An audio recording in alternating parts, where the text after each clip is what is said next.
snap. Good morning, Japan. Is it technically morning over there, or what we got going on right now? It's morning over here, so it's very early morning over here. Okay. I was close.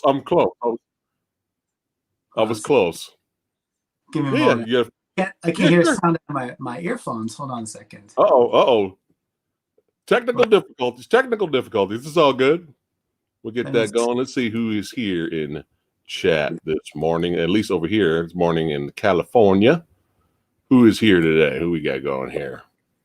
Michael Gonzalez. Good morning. Asian movie enthusiast. Let's start the ruckus. That's right. Orlando, what's going on? Norzoth, what's cracking? He says, literally forgot about this one and notifications came in clutch. What's up, y'all? Hope you're having a great morning. Well, I hope you are as well, my brother. And we're waiting on the legend here. Get his sound crack-a-lack in there. Get it going. You can hear my mic, though, right? Are you pounding it? Or I can hear you speak. I was pounding it. Hold on. Okay. All right. There, you hear it now? Yeah. Okay. I think it just came loose for a moment, but here we are. We're back. Oh, all right. That's all good. Hey, this is what happens when you go live, man. Sometimes I'll just knock the webcam over accidentally because I'm so animated. I boom, fell over one time, or I'll hit the wire over here and just cut the camera out.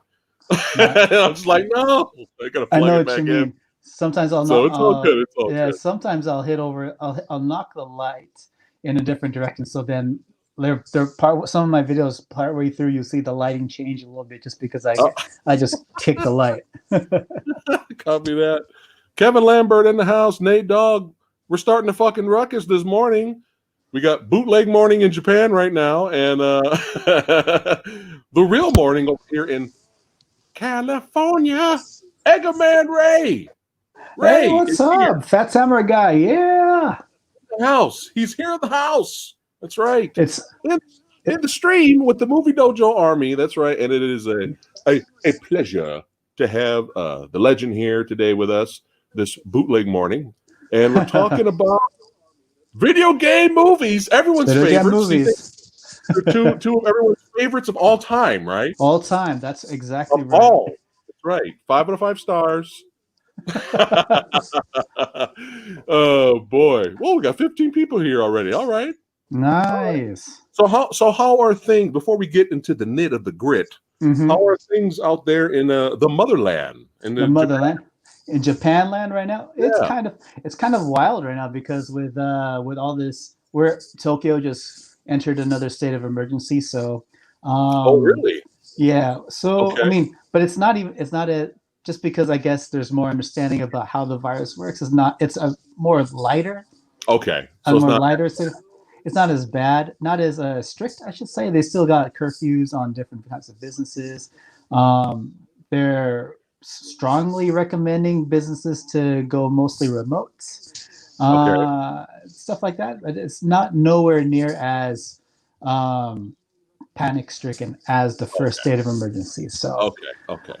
Yeah. So it's everyone's alert and everyone's aware of what's going on. They just need to kind of tone it down, but it's not like, oh my God. Yeah, like toilet paper is still on the shelf, so that's fine. Okay. Well, then you're good. That's how you know your country's doing good. Yeah, right? Yeah. Paper still on the shelf. Yeah. Good to go. Yeah. What is it? Like for the most part, everyone is keeping clean, wearing their mask, I mean, everyone's doing their part for the most part. I mean, that's a whole another deep level discussion, but generally speaking, it's going. Well, that's good. It can go. It can be worse. And how are you doing? How is the legend doing? I've been I've been off the tube for, I checked my channel. The last video upload I put up was about 4 months ago. Could be 5 months by now, but it was about 4 months ago. Yeah. And I had to take a break because I was job hunting, but and also adjusting to life as a dad. Yeah. So there's a lot of stuff.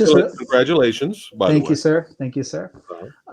So that's another reason why I'm trying to keep my voice relatively low right now. It's because everyone's asleep. Although because I have these earphones on, I can't exactly hear the actual volume of my voice. Right. But yeah, long story short, I finally got a job. I'm working again. I was unemployed for about 6 months. So basically, during this whole time, uploaded a few videos here and there, but mostly studying my Japanese and job hunting, and I finally got something good. All right. Yeah, so life has been restarting a little bit since end of last year. So, but that kind of coincided with me stopping uploading because I needed to really kind of focus, getting into the rhythm of things again. You know, right. Because commuting into Tokyo, like I don't exactly live in inner city Tokyo, but I do live about an hour away from it. So door to door, my work commute one way is about an hour 30. Okay. So and an hour 30 coming back. So adjusting to that kind of life. So that's what I've been up to. Hey, sounds good. Sounds like you're living the dream. Yeah. Living the Tokyo salaryman dream, of course. Michael Coffey, thanks for the donation. He says Mortal Kombat Annihilation should be at a 0%. I'd rather watch paint dry. Love the video game. So this movie makes me rage. Tekken is a B plus for fun. So that's interesting. All right, which we're going to get to in a little bit. Mm-hmm. All right. Again, welcome chat. Welcome anyone who's come in late. If I missed your comment, you know I love you. You know I love you. All right. But we got the legend here, Eiga-Man Ray here. Now, I have discovered you through Eric, the Asian movie enthusiast. That's right. Yeah. He found me. He saw my YouTube channel. He's like, who the fuck is this idiot? Right? He found me. He's like, I'm going to send this guy some messages and mess with him. Yeah. Mm-hmm. No, he found me. And then I was like, oh, okay. Who's this? Who's this? You know, because at the time you were an Asian filmist, right? Yeah. Me and my buddy Jason. It started off as a 2-man project, but Jason left to start his own K-pop channel. So they just became me. And then eventually decided to rebrand because, we were called Asian Filmists because we wanted to talk about more than all Asian movies like Hong Kong, Thailand, Japan, Korea, of course. But because I live in Japan, I mostly just watch Japanese movies. So I had to think of something that was more befitting. That kind of theme, so that's how the name changed. Yeah, but it makes sense though because it's so there's so much just in Japan alone. There's so much content. Like you're good to go forever till the end of time. So focusing on just Japanese films is still awesome. So chat the Movie Dojo Army. Make sure at the end of the stream or during the stream you head over to Eiga-Man Ray's channel. And subscribe. There's a lot of good content there. This guy knows what he's talking about. He knows.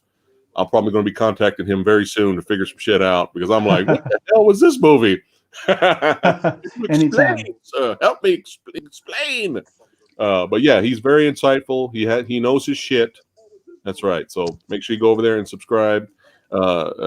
Asian movie enthusiast says Ray is my partner in crime. Yeah, Eric visited a couple times here in Tokyo. We hung out, had some sushi. I'm very jealous of that. So, yeah. I'm very jealous.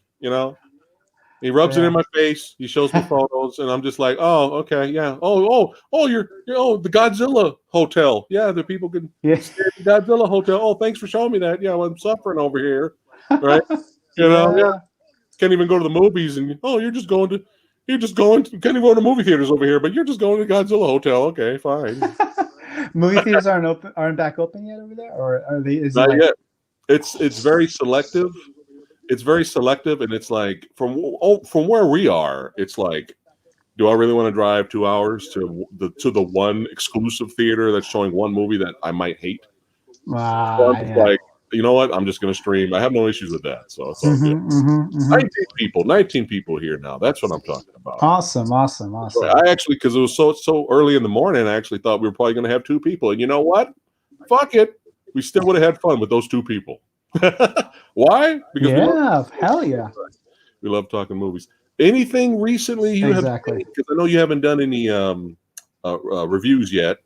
You'll get slowly back to your doing stuff on your channel, which is awesome. I can't wait to see what you got on there. What you got coming, but have you just really quick? Have you seen Mhm. anything recently that you were like, this is really good? I'd say the most recent one that comes to mind fitting that description is the Demon Slayer movie. You watched the anime Demon Slayer? I know Demon Slayer. Okay, isn't there It's there's a Goblin Slayer too, right? Oh, that one is a totally different one. Okay, The okay. one about the one had that had like the rape show in the beginning, right? So Demon That's a different Slayer topic. sounds familiar, but I haven't seen it. It's like the current hotness right now. I'll tell you what, Okay, Demon Slayer is so hot right now that okay, I think it's a combination of just how popular the manga and the anime are, and also the okay, fact that there's not many other movies being released right now during this COVID season. It is okay. now the movie is now the number one best-selling, most highest grossing movie in Japan of all time Is this a in live theaters. action adaptation or is this No, it's animated? it's an anime. It's an Okay, anime episode, so a continuation of the TV series. It's like 26, 24 episodes. I think it's on Netflix here, so it might be on okay, Netflix over there. okay. But Well, okay, I'll put it in my queue because I'm already sold with the title, Demon Slayer. I'm sold. yeah, Is it yeah. badass? Is it badass? It's so badass. I think It it's okay. scratches the itch. It It's scratches yeah. the itch. I'm If good. you're if you're down with stuff like Naruto or like Yeah, One yeah. Piece, Dragon Ball, Yu Yu Hakusho, it'll be right up your alley. It is Okay. amazing. Are The you hearing movie this, is chat? fantastic. Chat, are you The, hearing this? Demon Slayer on Netflix. We need to watch and check it out. I might review that now. Is it a yeah, really long series? no, it's only one season right now, so like Okay, 20, good. it's like an average amount, so 24, 26 episodes. I can't remember the exact Okay, number. okay, The movie is gonna come there in the US, I think in the next few months. I think they just released an English language trailer finally. It okay. came out over here fall last year, but it's because of how hype it is, it's still in the theaters still today, and it's still doing decently well as far Right. as how many seats it's selling. So Okay. yeah, that's You're selling it to me. You got me pumped up. So I'm gonna have to check. yeah. I'm gonna have to check that out. Kevin Lambert, thanks for the donation. He says Mhm. Mortal Kombat Annihilation, the only film I fell asleep at and don't regret it. P.S. Love from the UK. That's right. Shout out to the UK. All right, Yeah. people here. Let's go ahead and get into it. So, Mortal Kombat. Here we go, folks. Is it really that bad? We're getting it started. We're getting it cracking right now. Mortal Kombat Annihilation. Hollywood said, fuck it. We don't give a shit. Let's bring out the sequel 2 years right after the first one. And you know, that's not a good sign. So Mortal Kombat Annihilation came out 2 years after the first one. Came out in 1997, not directed by Paul W.S. Anderson. This is directed by John R. Leonetti.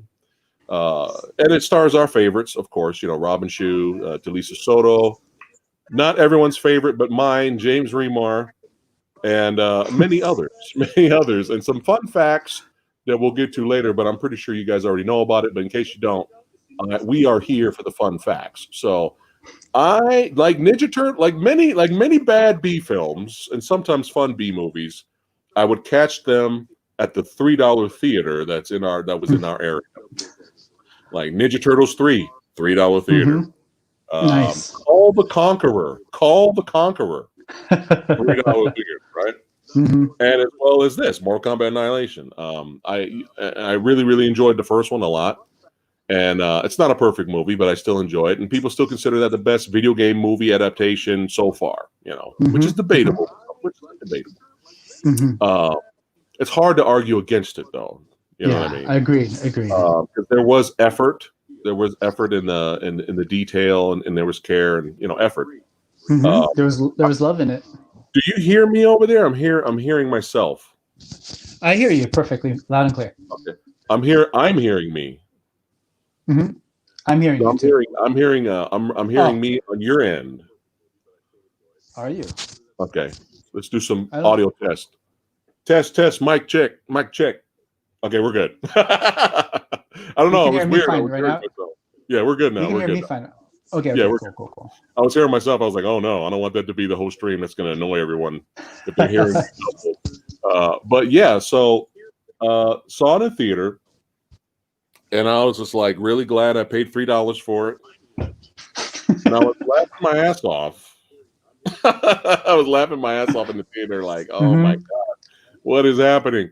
The funny thing, Asian movie enthusiast says I sound good. Okay, good. The funny thing is, is I actually love the soundtrack of this movie. Yeah, the sound. I bought the soundtrack. I destroyed in the 90s when it came to like working out for football practice or just working out or whatever.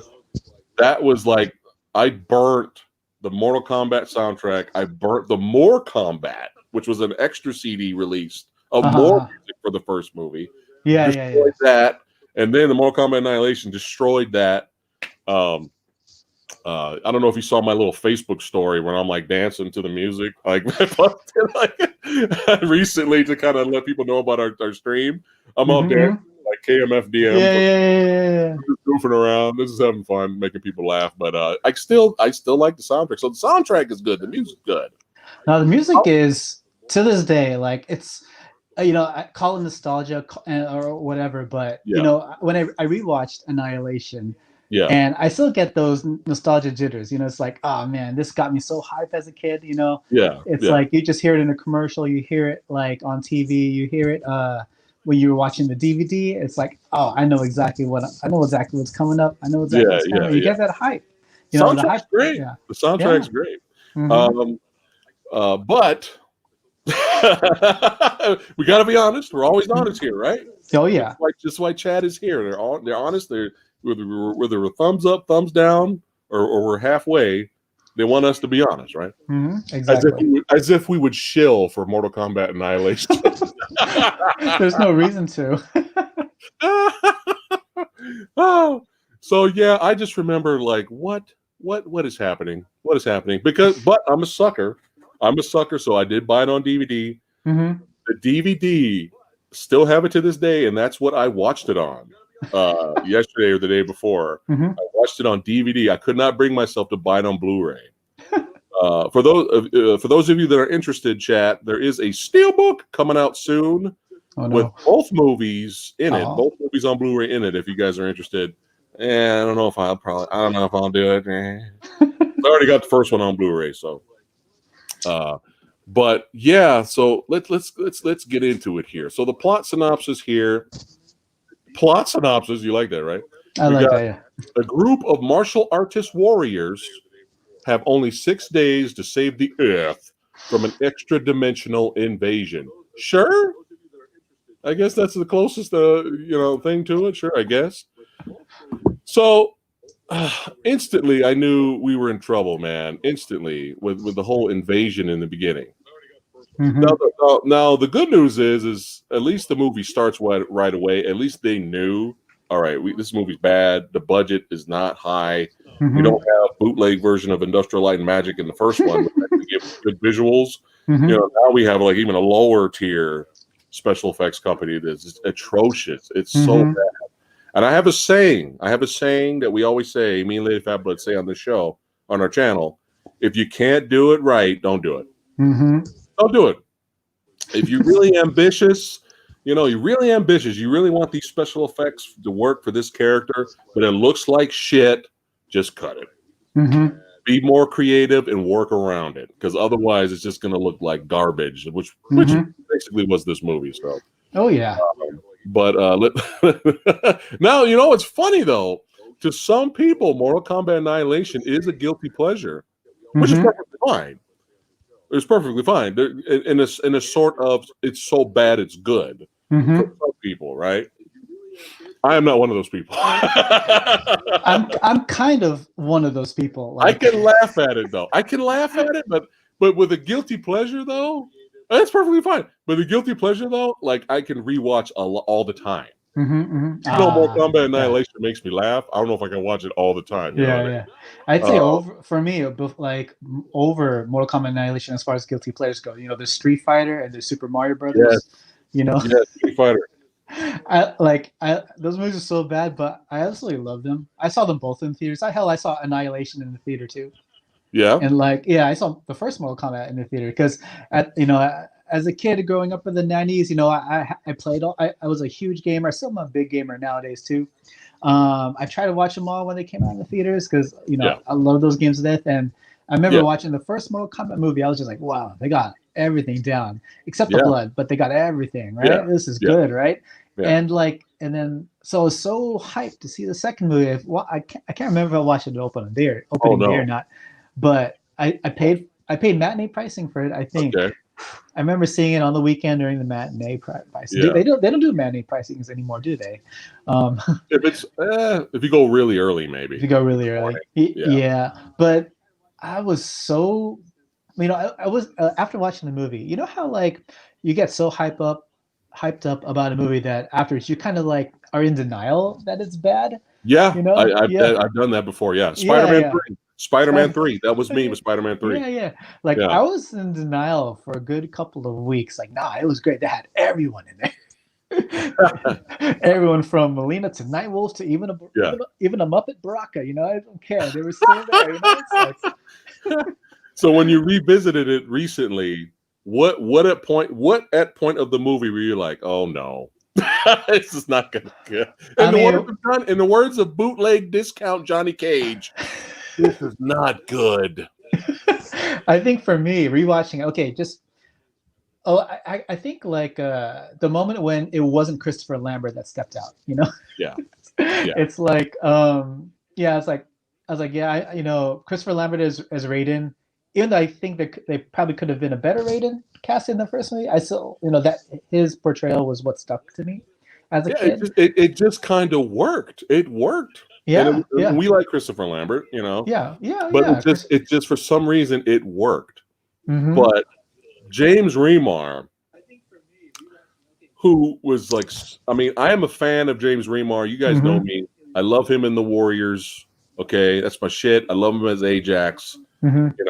I actually went to a Warriors. They re-released it in theater down in Hollywood for fun, and they had some of the cast there, and James Remar was there. And I didn't get a chance to go meet him, but I saw him. But he was so miscasted. This was a huge miscast, and even for James Remar standards, I kind of felt like he kind of just phoned it in. To be honest, I really felt like he phoned it in, even for his standards. I felt like he phoned it in. Only at the end, when when he got an argument when he was arguing with was it Shao Kahn's dad or Shao Kahn? Well, I guess it's his father technically, right? Yeah. Right. No. Who Shao Kahn's dad was? He a demigod of world? What was he called again? I forgot. His name. He's Shinnok. From the games. Shinnok. Remember? Yeah, he was a character in the games too. At least like they try to. He didn't even look like him. Didn't look like him at all. But they try to go for that shock factor, like, Shinnok is the dad of Raiden and Shao Kahn. That means they're brothers. They try to go for this shock value that just didn't work. The one argument where he's like, he raises up on him and he's like, it's not weak to value life. You know what I mean? Yeah. Like he actually emoted emotion there. And I'm like, well, there's James. There's James Remar. You decide to show up for 5 minutes, but the rest of the movie is just like, deadpan. Like he didn't care, dude. But then would you care when you got Party City wig? Hey, Ray, we want you to play Raiden. Here, give me that wig from Party City. Here, put this on. There, you're Raiden. Would you give a shit? Right? Like, would you, so, it's just one of those things. So you want to go over just briefly, like the story and the plot here, and then I'll jump in whenever. Okay, so yeah, as continue off what you said, they have 6 days because apparently, according to Shao Kahn, the world was created. Earth was created in 6 days. Therefore, it should also be destroyed, or something like that, right? Yeah. So he wages war in the Earth, and then sends the Earth Warriors into chaos. Kills Johnny Cage with like. Sorry, Johnny Cage fans. Sorry, Johnny Cage. They all that build up from the first movie just went out. Just went down the gutter. He didn't even get a hit. Not at all. He tried to do a shadow kick. He got shot. Yeah, he tried, but he got shadow blocked. So and then what is it? They all went their separate ways into like this. What do you call it? Like Raiden took them down. Oh my God! The teleportation balls or whatever you call those things. Hamster balls. It's like, dude, for some random reason. I was in the theater like, what the fuck is this? What is this? They're in the fucking hamster balls. Turn left. So like I tried. Right. I know it's like I was I was trying like, to. what re- is re- happening? And then you have that yeah. moment where we have to work together, So then we get Lou and Katana getting a little cozy there, and he had that goofy look of faraway shot, goofy look of Liu Kang, like Yeah, I he's think all happy and he's getting a boner. I I'm just like, like oh my god! after watching it again, I'm pretty damn sure that was the only reason they included this, just so they can show some like intimate time between Liu Kang and Katana. That's the only reason. It's like there was no other reason other than that. now, why? For some reason, their attraction to each other was very subtle in the first movie, and for some reason that worked. Mm-hmm.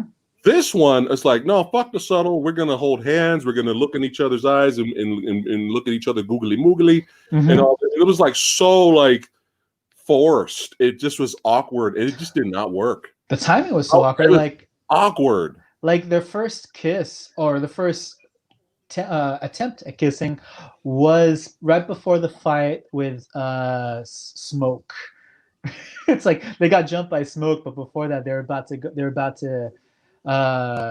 to smack lips with each other, and Smoke comes out and starts kicking Liu Kang's ass, and it's like, first of all, where did Smoke come from? Well, it's like he wasn't in Shao Kahn's army when like he was showing like, who did he show? He showed Shiva, showed Motaro, Rain, and Ermac, Sindel. It's like all right, so these are the generals. All right, this is setting up, and then suddenly it's like anyone who was a palette swap was just a low level like general or something like Smoke. This was a cameo. This was Mortal Kombat Cameo, the movie. This was not Mortal Kombat Annihilation. This was Mortal Kombat cameos. Exactly, like showing up. Yeah, and like the one thing that pissed me off the most out of this whole movie, despite the movie itself, was Liu Kang got his fucking ass kicked in every single fight of the movie. Every single fight. He had to get beat up. He even got his ass kicked in the training sequence with Jade. He got his ass kicked the whole movie. Come on, he's your hero. I'm rolling off of that. Okay, so that fight with Jade was supposed to be a test, right? It's supposed to be a test. But the only reason he won that test is because he rolled Jade over and just stayed on top of her. It's like softly. It was like the softest attack. Yeah. And what made me laugh though was for a second there he just said fuck Katana. Right? Right? For a second there he's like, hey, boobies in my face. All right, woo. I know, right? Like, who's that? Who are you? I'm Jade. Now, even before that, dude. Now, I want your honest opinion as a man. All right. Honest opinion, please. What did you think of Jade's looks? Please be honest here. This is when this movie come out? It came out 97. 97. How old was I at the time? I was 15. I was about did she make you feel funny, or were you like, ugh? No, she made me feel that. Yeah, she made me feel funny. Yeah. Oh yeah. I don't know, man. There was something off there, man. When they did that slow pan up, I was like, all right, I don't know. And in the whole movie, everybody was fawning over how ridiculously gorgeous she was. Dude, and I was like, dude, was she dating the director? What is happening here? I don't know. Even with Jax. Jax was like borderline. Like if Jax was characterized that exact same way in modern times, he would be seen as like a creep character. It's like, here's Jax like, hey, so hey, even Raiden, fucking Raiden, the god of thunder and lightning, whatever the fuck, shows up and he's like, does she fight as good as she looks? Why are we guys? Why are you all fighting? This is not. We were supposed to be teamwork. So it was, hey, hey, Lou. And he was like, does she fight as good as she looks? Yeah. It's like, what? She must have been dating the director or whatever. It's all good. Oh yeah. We're not gonna hate. But yeah, go ahead, keep going. Yeah, where was I? So okay. So smoke. So Liu Kang he's Katana done. He gets killed. Yeah. And so while that's happening, Sonya's trying to trying to go recruit Jax, who we meet briefly in the first movie. And Right. but then he gets left behind at the dock while Sonya jumps on the boat, right? But then for some reason, when she comes back to find him, she knows that he's in this military facility getting operated on and getting some bionic enhancements. I don't know whether the logic in that scene, the setup to that scene was kind of weird. But then they meet Cyrax, and they fight Cyrax. They also get their ass kicked. Right. Yeah, there's Cyrax right there. And what is it? This is a major motion picture. You see this? You see the costumes here. Major motion picture, folks. Exactly. Not a TV show or anything. So don't forget before we move on to with Jax and Sonya. Right after Smoke shows up, Sub-Zero shows up. Oh yeah, the brother. Sub-Zero. Now here's the thing. I felt really bad for Keith Cook. Keith Cook is a really, really, really good martial artist. I actually met him. I actually got his autograph. Really nice guy. That fucking outfit they had him in looked like some cheap fucking Party City plastic. You know what? Hey, when's the Halloween party? The Halloween party's this Friday, right? Yo, I'm going to Sub-Zero. Let me get that. Give him the costume. Was that $20? Give me that costume. That's what his costume looked like. It looked like Party City costume. And it's just like Scorpion. Scorpion looked horrible too. He looked bad. All the costumes in this movie looked horrible. It looked like Party City. And I think, you know what I think they did? So like the if you look at the costume design in the first movie, it was kind of like simple, simplistic. You know, it's just like get it done like with the least amount of like as subtle as you can, but at the same time still keeping the same spirit as the games, right? But then it's with this one, they added so much stuff to everything. Like maybe I guess it's like when Shredder became Super Shredder in Turtles 2, they just added spikes, right? That's the kind of feeling I got when it came to like Scorpion's design. It's like let's just add all this extra shit, to make him look vicious. But and even with Sub-Zero, Sub-Zero, I didn't mind the look as much just because I'm used to seeing how he looks like it in Mortal Kombat 3. Oh yeah, the mask was horrible. The mask was pretty bad, but once he took it off, it's like, all right, it's okay now, I guess. But like, what got me in that scene is like, you meet Sub-Zero, Liu Kang is like, I killed you at the tournament. You killed my brother. and I'm okay with that, and I'm not going to hurt you. I know it. And then it's like, all right, so why did you save me? I didn't save you. I saved her. Legend has it she is the key to stopping this. It's like, first of all, this happened only like 2 days ago. Where did the legend come from, right? Yeah. That's what I thought. Lou was probably supposed to be the chosen one. He was the chosen one, right? But so like, and then it was like, okay. And then Katana's like, okay, Sub-Zero, help us, show us the way to Outworld or whatever, right? And Sub-Zero's like, okay. Not even 2 steps later, he uses his ice powers to build a bridge. And that's it. And that's it. And then Scorpion comes up, and they have a fight. Yeah. And then what's the funny part about this scene is too? It's like there was all this build up for Sub-Zero to build that ice bridge, right? Yeah, they look like shit. And it looked like shit, but Scorpion and Sub-Zero wreck it in their fight. And then what Liu Kang does next? He jumps over the hole, like he didn't need the bridge at all. It's like, all right, so what was the point of that? That's a good point. I didn't even think about that until you said it. Oh my god! Wow, that's so true. He just jump over there. Why did he? Oh my god!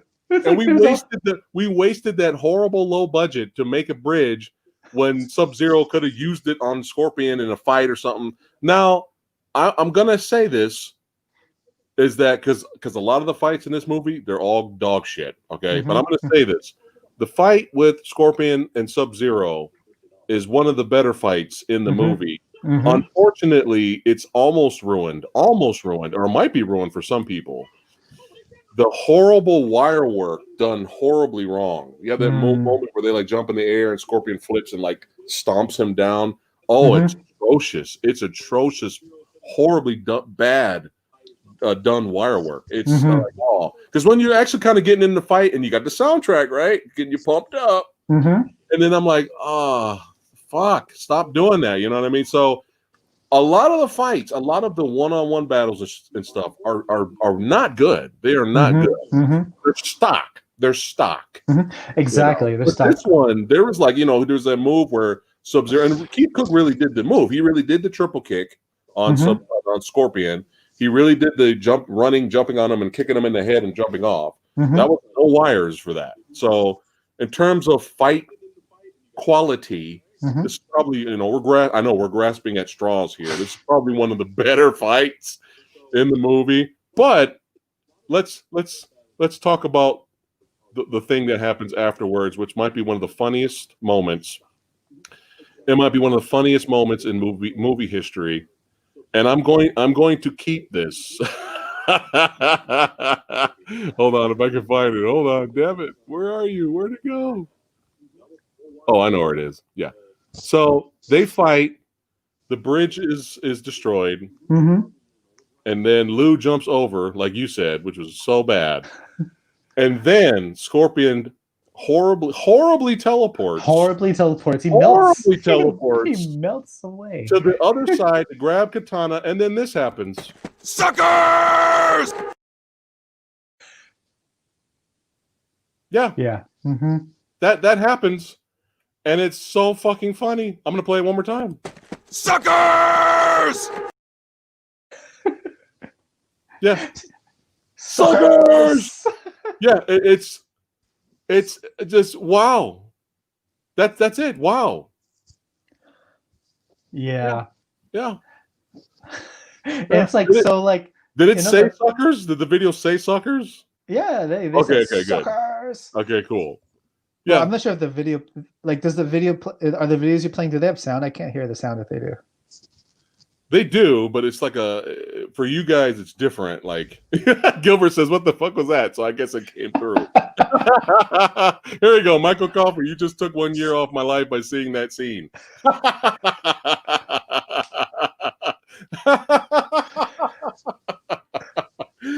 Yeah, anytime I play a video, a GIF or an image, it's fine. We can talk over it. But every time I play a video, it cuts our mics. I see. Sometimes because we're live and the streaming's weird, sometimes the video will be choppy, so I won't see it clearly. So I just want to make sure everybody heard the suckers. But it looks like everyone's laughing right now. They saw it. Okay, good, because I'm keeping that video and I'm going to use it forever now on the stream for everything. But let me continue off of that scene right there. Yes, so go for it, please. So Liu Kang and Sub-Zero are talking. Yeah. And Liu Kang's like, "Oh no, I failed. They took away Katana."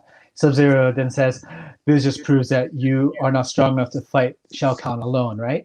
Liu Kang turns away, and then next thing you know, Sub-Zero leaves him alone. It's like, all right, so he fucks off. Like every other character in this movie fucks off. That's why I said this is Mortal Kombat cameos. Yeah. This is hey, how you doing? All right, peace out. I'm out. It's like it really would have elevated this movie. And you didn't need a bigger budget. You don't need a big budget for this. It really would have elevated the movie if this version of Sub-Zero showed up at the end to fight. Like, at least show up at the end of the movie and fight. That really could have been a really good bonus. You know what I mean? But no, fuck off. I'm out. Smoke, fuck off. I'm out.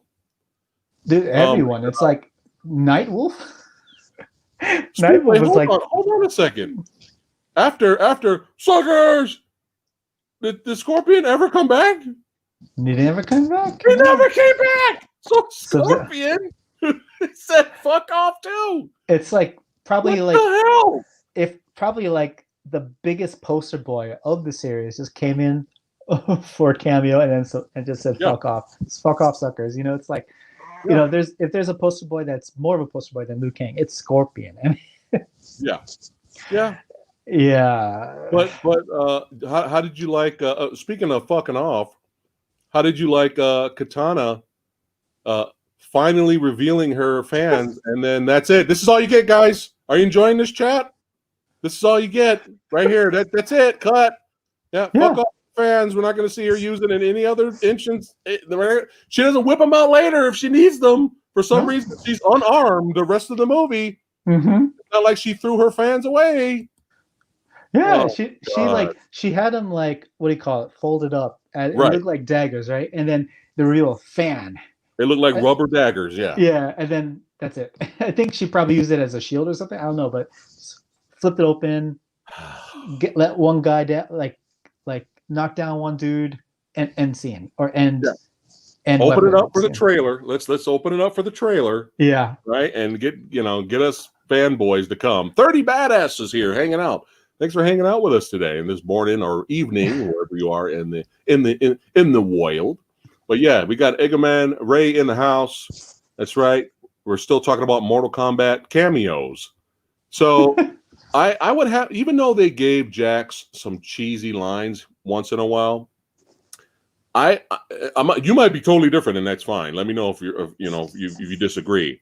But I actually like Jax and Sonya's relationship this is like the only we're grabbing at straws here, right? That kind of works. It's kind of one of the positives is their relationship. Like it works, even though there's cheesy lines here and there, it still works. No, I kind of agree with you on there. Like for me, watching again, Jax was really the only entertaining character, both like physically and his dialogue. Like his archetype was like the guy who just got swept up in this and he didn't know what the hell is happening. And like you throw in the actor's charisma and all, and it's just hilarious. It's like some of this, I can't remember some of the stuff that he says, like I got Mr. Ed. It's like when he was about to fight Mr. Ed's mine, it's stuff or he's like just pissed off and frustrated with shit, and he's like walking like an opposite direction as she is. And he's like, I gotta take a shit. I got metal on my hands. What am I supposed to do? Sonya Blade. But they work. They work. It was so funny. Now here's the thing with this Sonya. All I remember was every teenager and every guy that saw the movie, around this time, they hated the new Sonya because obviously she wasn't as hot as the previous Sonya, right? Bridget Wilson, right? Yeah. However, I think in terms of acting performance, she was a little bit more, let's be honest. She's a little bit more spunky. A little bit more spunky, a little bit more, and a lot more athletic, because let's be honest, that fucking fight with Kano was garbage. As good as Mortal Kombat is,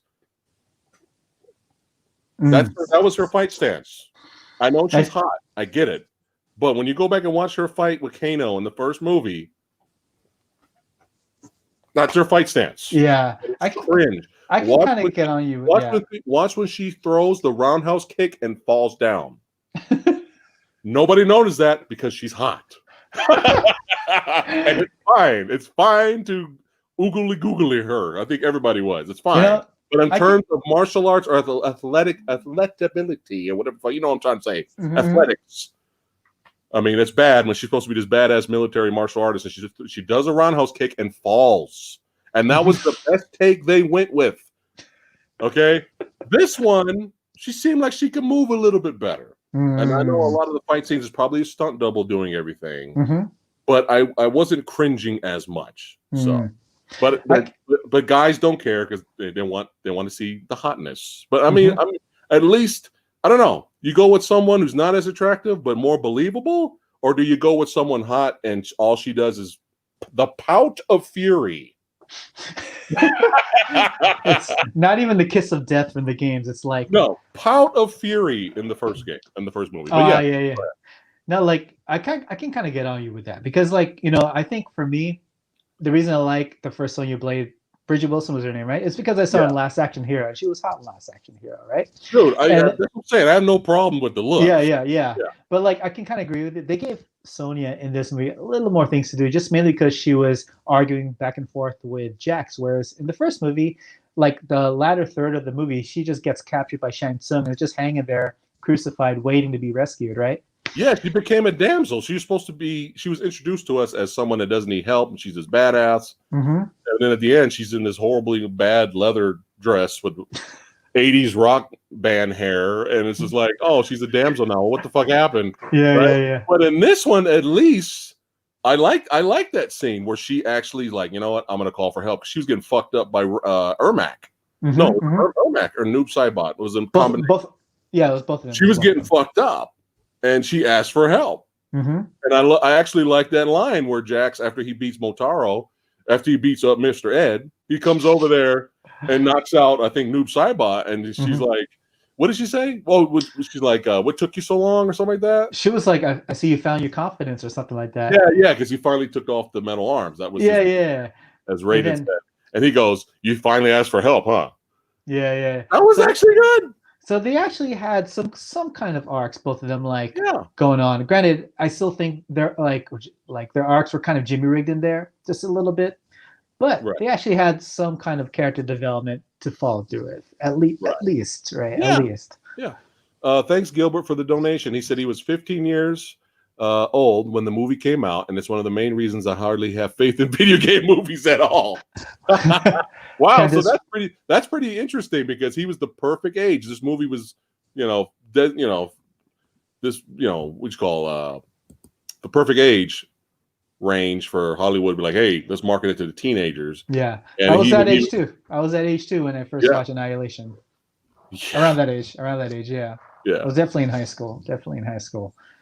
But yeah, I think that's, we're grasping. Is it grasping at straws or grabbing at straws? What is grasping? It? I think it's grasping at straws. Yeah, grasping. Again, we're grasping at straws here, but Jax and Sonya work.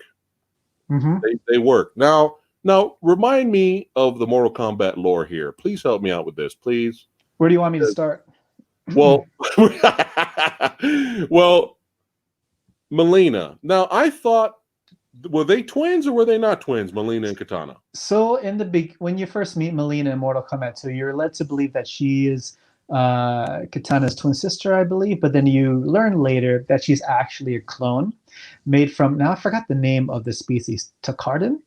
She's actually a Takardan clone. Takardan is the same race as Baraka. That's why she has those teeth, right? Okay. But she was a clone made to kind of always be with Kitana and basically watch her under the command of Shao Kahn. I think that's what it is. Yeah. Okay. Well, thank you for clarifying that. I just wanted to make sure I understood it, because you mean to tell me they could not have had Talisa Soto put on the pink outfit for close-up shots? Exactly. And then use the stunt double martial artist female chick for the mud wrestling Cretan Corn stripper fight? We couldn't have. I mean, it's like they blatantly multiple times have close-ups of the martial arts chick. That's Mileena. It's obviously not Talisa Soto. It looks nothing like her.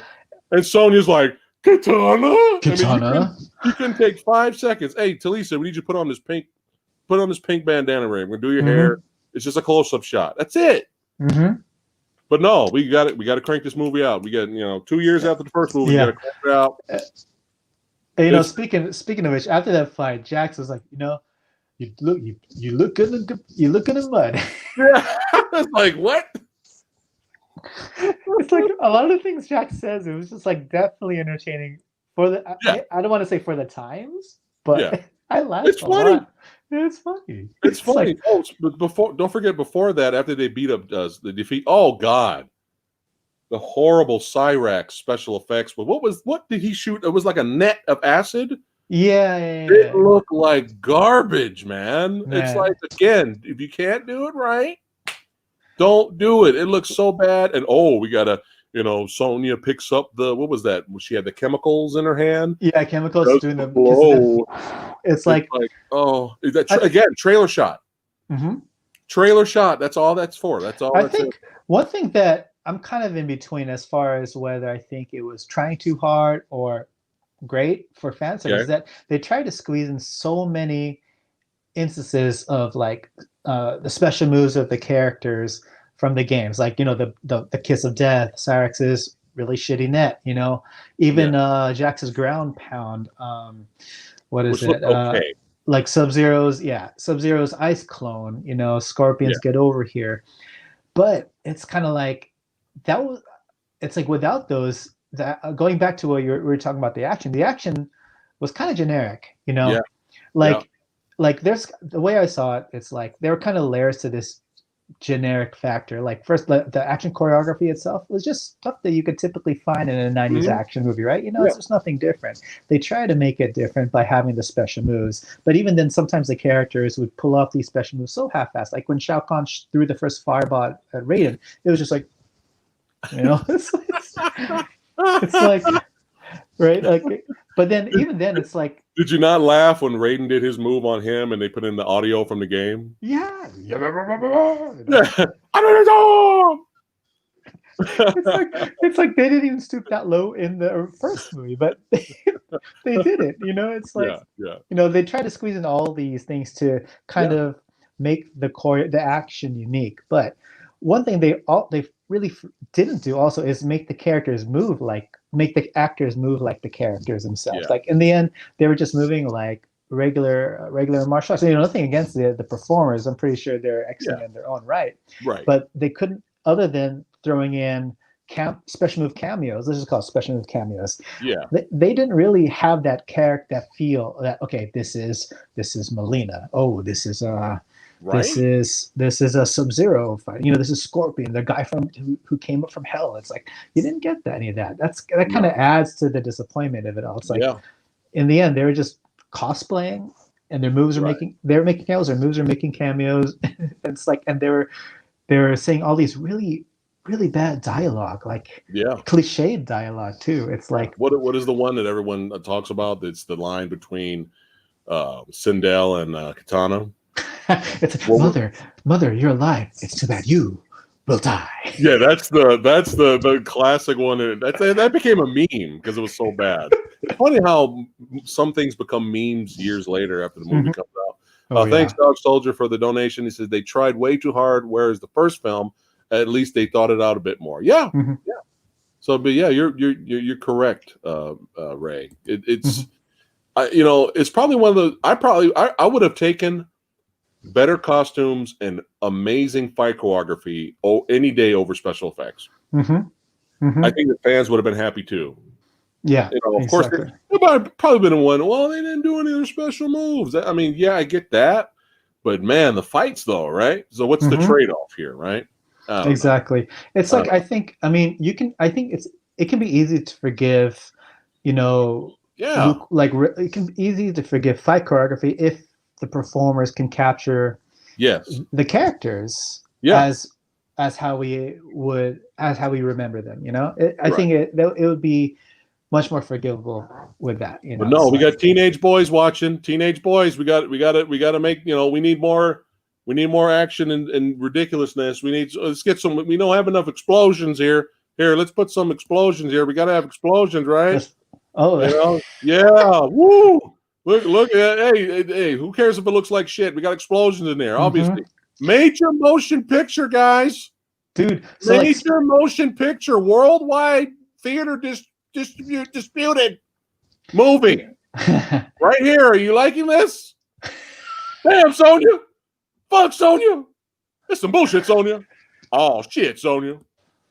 Dude, even like some of the green screening was really bad. I swear there was one scene when Raiden was flying around that you can kind of see through the actor. Like as he was it's like, okay, they obviously didn't do like the green screening that well. What do you call it? The chroma editing. Like they obviously didn't do a good job. So you can actually see through the actor like into the background. Yeah. It's so bad. It's so bad. Oh. But speaking of bad special effects though, how about Nightwolf's lesson? You gotta find your animality. That was in the wolf.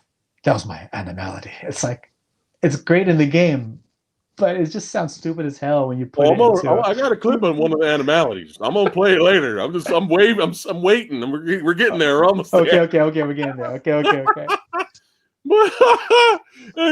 Yeah, because when I saw Nightwolf in the video games, I imagined Nightwolf coming up to me and going, "Don't get cocky. Don't get cocky. The fuck is this? What is happening? What is happening?" It's like he's supposed to be like this mystic shaman who, first of all, Raiden's like, go find Nightwolf. It's like that's all he said to Liu Kang. That for some reason, after traveling through the hamster ball, he found him. It's like, and he walked through the desert. Yeah, he just found him. He goes through the hamster ball, goes through the desert, and then as soon as he gets to Nightwolf, he's already whining. Well, we don't have time for this. We don't have time for the slow way. You got to teach me the fast way. I'm out of here. Okay, I'm just like, oh my god, useless, whiny Liu Kang. Because that's why I'm here. I paid my $3, my hard-earned $3, to see whiny getting his ass kicked the whole movie. Liu Kang. Don't get cocky. The fuck? What are you, Jack Nicholson? What are you, Christian Slater, Nightwolf? Oh my What the hell god! is happening? And, you know, So- and then after he knocks him out, he knocks him out because Liu Kang got so bitchy. He's just like, okay, I thought like we don't have time for this. So I was hoping you'd say that. Threw his tomahawk at him and KOs him. And then fuck off. And pieces out. Yeah, it's like that's it. It's like, and then you know how he told Liu Kang, I got 3 tests for you, right? All right, so they didn't tell him what the tests were. Yeah. But it became apparent that Jade was the first test, right? I Right. think, yeah, Jade was the first test. The second test was, hold on, what was the second test? Like Jade was the first test. Oh God, I don't even remember the movie. it's like they made. What movie are we talking about? They're both on Mortal Kombat, like Cameo Nation. You know, it's like. Yeah, but yeah. So what you're saying, like he passes the three tests or whatever. Yeah. In order to like look, Nihilus like you have to pass 3 tests, then you could have enough power to fight to defeat Shao Kahn. And it's like the first test was to apparently it was Jade. The second test was I can't remember, but I do remember something that I do remember is I was counting the tests. They never got to a third test. Like I was counting the time. Like, when's this movie gonna end? I know, but it's like, but then it was like, all right, so what was all that buildup? It's like, what was this story? Now, the whole movie, it wasn't me or just like, I've seen this actor, the actor that plays Shao Kahn. He's been in a lot of stuff. Oh yeah. And this is one of those, and I've enjoyed him in other things, right? He's in the beginning of Terminator. He gets killed with Bill Paxton. He was in Guyver. You remember him in Guyver? Like he was the bad guy in Guyver. Right. Oh yeah, that's right. So the thing is I have a feeling this is one of those projects where it's like, have small, tiny roles in big budget good movies, or huzzah, I could be the main motherfucking villain in this bad movie. And I got that vibe when we talked about Double Dragon with Robert Patrick. Mm-hmm. Like, somebody's no, I'm not really getting a lot of big roles for leading man status movies. I'm just getting small roles after the T-1000. Ooh, I could be the main villain in this movie, really. So that's what I feel.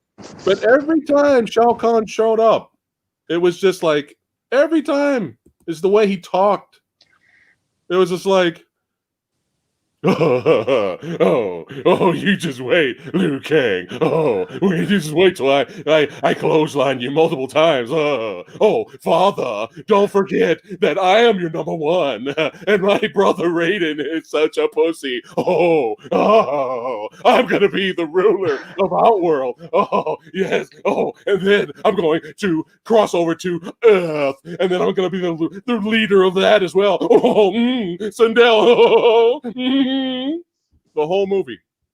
Mm-hmm. It's like, I'm sorry I deprived chat for seeing me imitate all of that.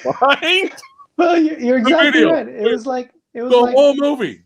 Shao Kahn couldn't decide between overly hammy evildoer ruler or guy begging for daddy's attention. It's like, father, you should be proud of me. I eliminated Raiden's warriors. Good. Did you make them cry for mercy?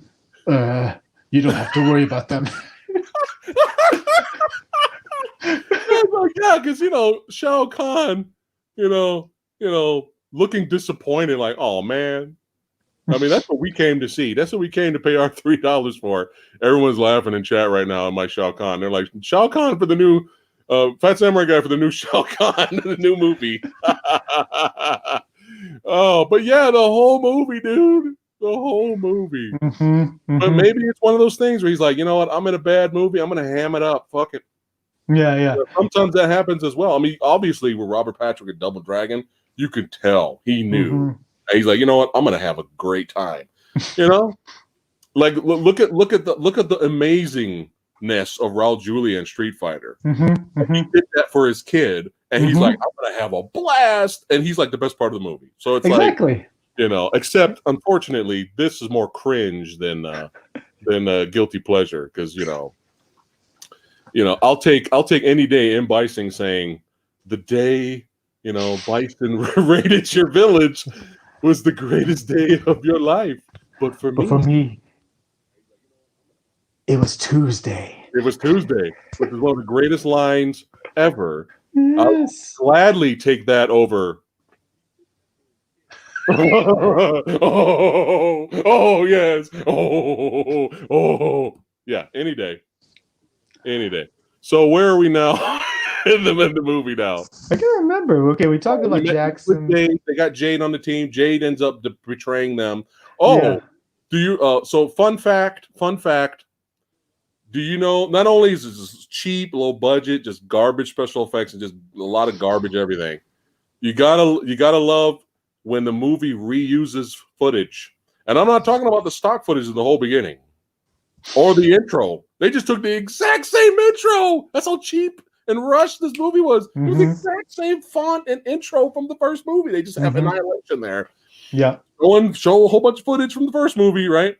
But it's not what I'm talking about. So when Rain, who failed first? Was it Rain? Rain failed. Yeah. He failed first, right? Mm-hmm. And so Shao Kahn went, "Oh, I'm gonna grab my hammer. How do you guys like my Mjolnir?" Right? Yeah. Then he hits Rain, and Rain goes and falls to this fire pit, and you see flames go up. Right? Yeah. We're gonna get to Baraka a little bit later, but when Liu Kang kicks Baraka and he falls, they use the exact same shot of Rain falling into the fire pit. It's so bad. They didn't care, man. And obviously they didn't care because we're going to get to the Muppet that is Baraka later. So we'll get to that. So, okay. So my two favorite fights, I feel dirty for saying that. The more, Sub-Zero versus Scorpion was solid. Did you like the Jax versus Motaro fight? I mean, I like the fact that Motaro was played by an American Gladiator. I mean, was Jax an American Gladiator too? No. Motaro was. Okay, yeah, I thought he looked familiar. Was it was it Malibu? I think it was Malibu. Okay, I can't remember. Malibu or Crush? I can't remember. Honest opinion of the effects and the fight. What did you think? I mean, it was the 90s, I guess. Yeah. I guess the only good thing about it is that we get the character arc of Jax of him not needing the arms. Yeah, and I don't think because it's I guess because of limitations of technology, you didn't really get to see a lot of how do you say you see Jax fighting Motaro's upper body and that's it, and then any shot that involved the legs is always zoomed out because they needed space for the special effects to play out, right? So it was just limitations to technology at the time. So it wasn't good, but compared to some of the other special effects shots throughout the movie, I guess it was okay. Yeah, I mean, it was definitely better than the Animality fight. I mean, it was. Yeah, the special effects were better. The special effects alone were better than the Animality one. Motaro. How did you love Shiva's cameo? By the way, did you like her cameo? You mean how she just came out and gets squashed by a cage? Yeah, that was it. Bye. Fuck off. I'm gone. Thank you. Thanks for playing. Thanks for coming. There's all this hype. It's she's arguing with Motaro because that they got that from the games. Them two races don't like each other. Yeah. There's all this hype, especially when you can meet Goro in the first one. Goro was even though he looked like a Muppet, the way they did Goro was fantastic in the first movie. A great animatronics and everything were good for that time. They were good. Yeah, it was excellent. And then here's Shiva, no animatronics. They just put extra arms on the actress. And then she just gets squashed by a cage, That's it. That's it. Peace out. It's Did you like the line? Going back to you talking about the dialogue earlier. Did you like her line when she came in and before she died? What was she saying? She came in because Lou rescues Katana and they're oogly googly moogly looking at each other, and she comes in and goes, Oh, The date's over. that's right. Yeah, the date's over. And then close up cage over like Yeah, you didn't even see the squash. no. You know. Yes, no violence. No, like Yeah. yeah. All right. So where are we now? So I think they. Before we get to the finale part here. Oh my God. Before we get to the finale, it was bad enough having for miscasting James Remar in a bad Party City white wig. It was bad enough, and then all of a sudden, when this happened in the movie, I was like, "What the fuck? What the fuck? What is this? What? What is happening? What is happening right now? Why?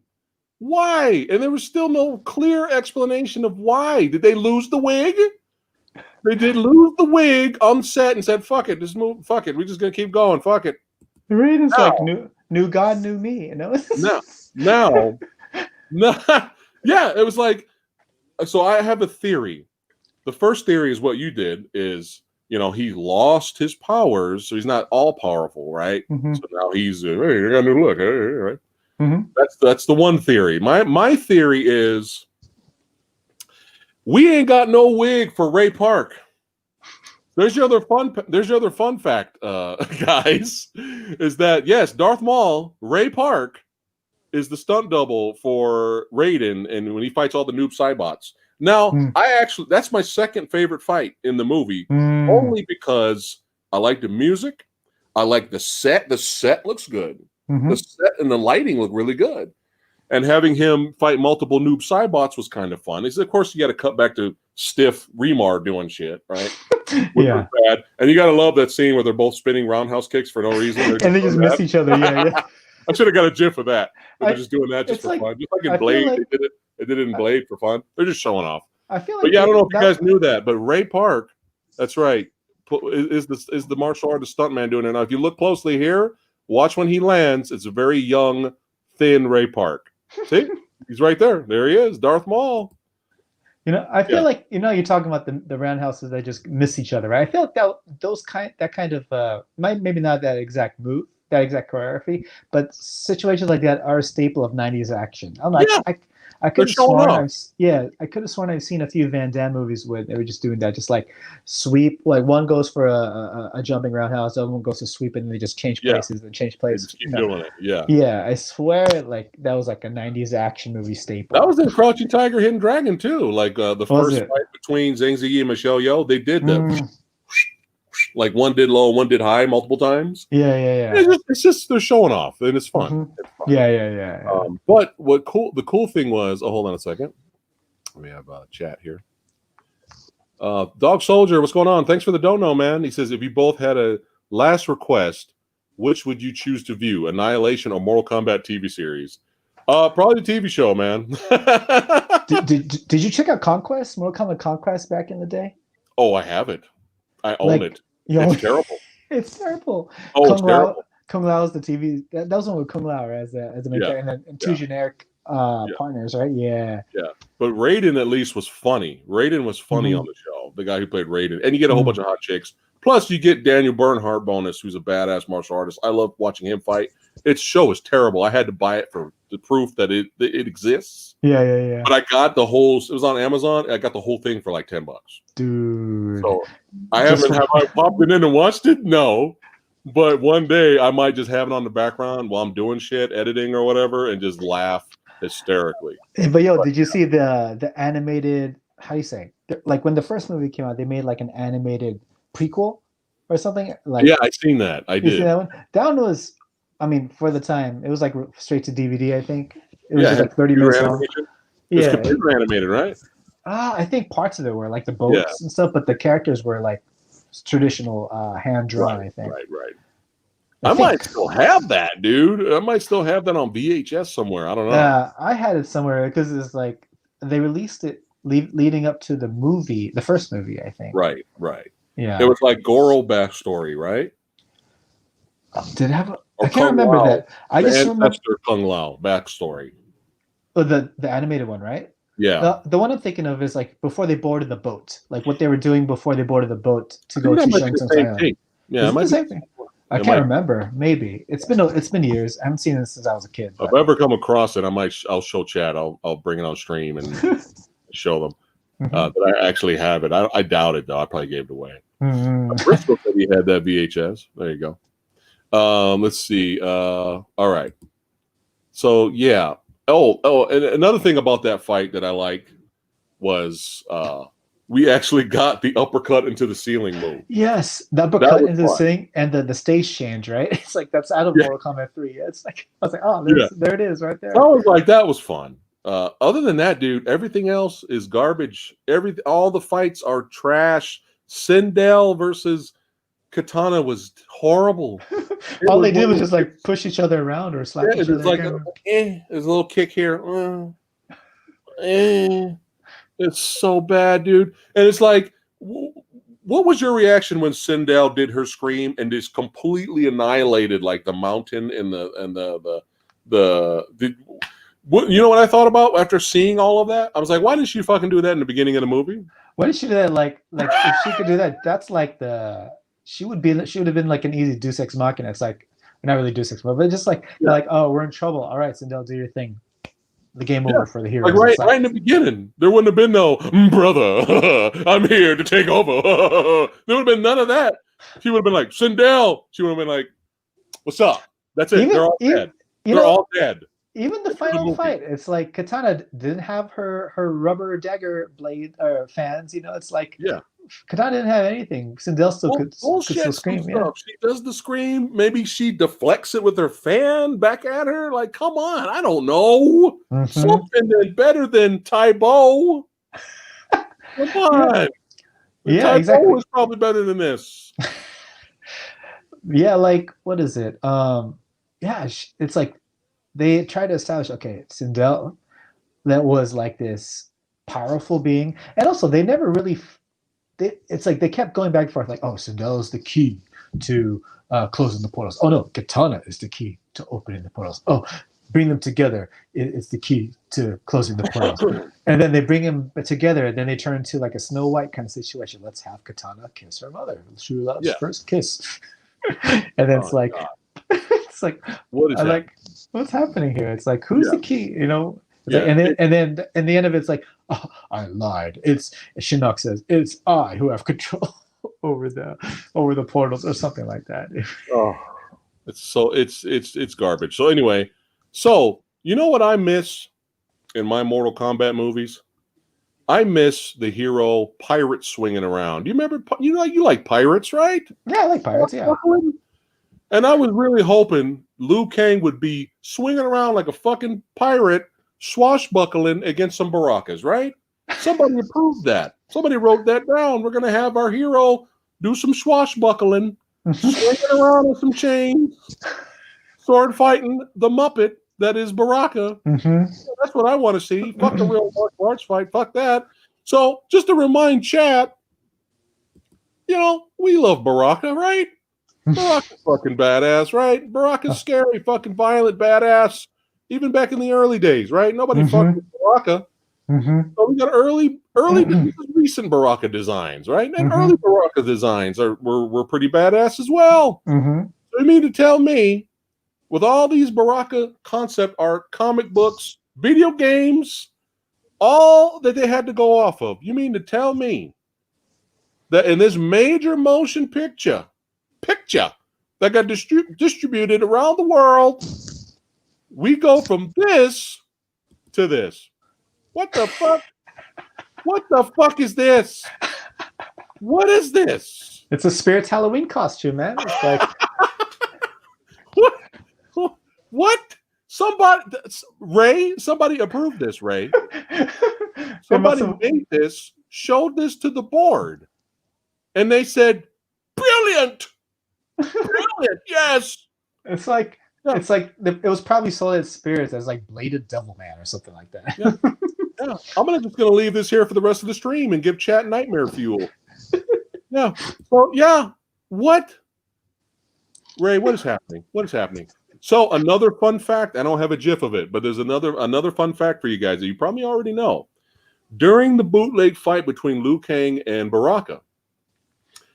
For 1 second, Liu Kang, Robin Shu does a move I don't really never see him doing. He's a good martial artist, but I don't think he's this good. But you see this guy that kind of looks like Liu Kang, obviously a stunt double, who does this crazy double spin front roundhouse kick. Smooth, beautiful, athletic, double spin in midair, right? Some forward Street Fighter shit. Some shit, right? Guess who that was? That was Tony Jaa. What? Yeah. Yeah. What? Fun fact. And if you slow it down, if you see him land and pose and stuff, that was Tony Jaa. That was not Liu Kang.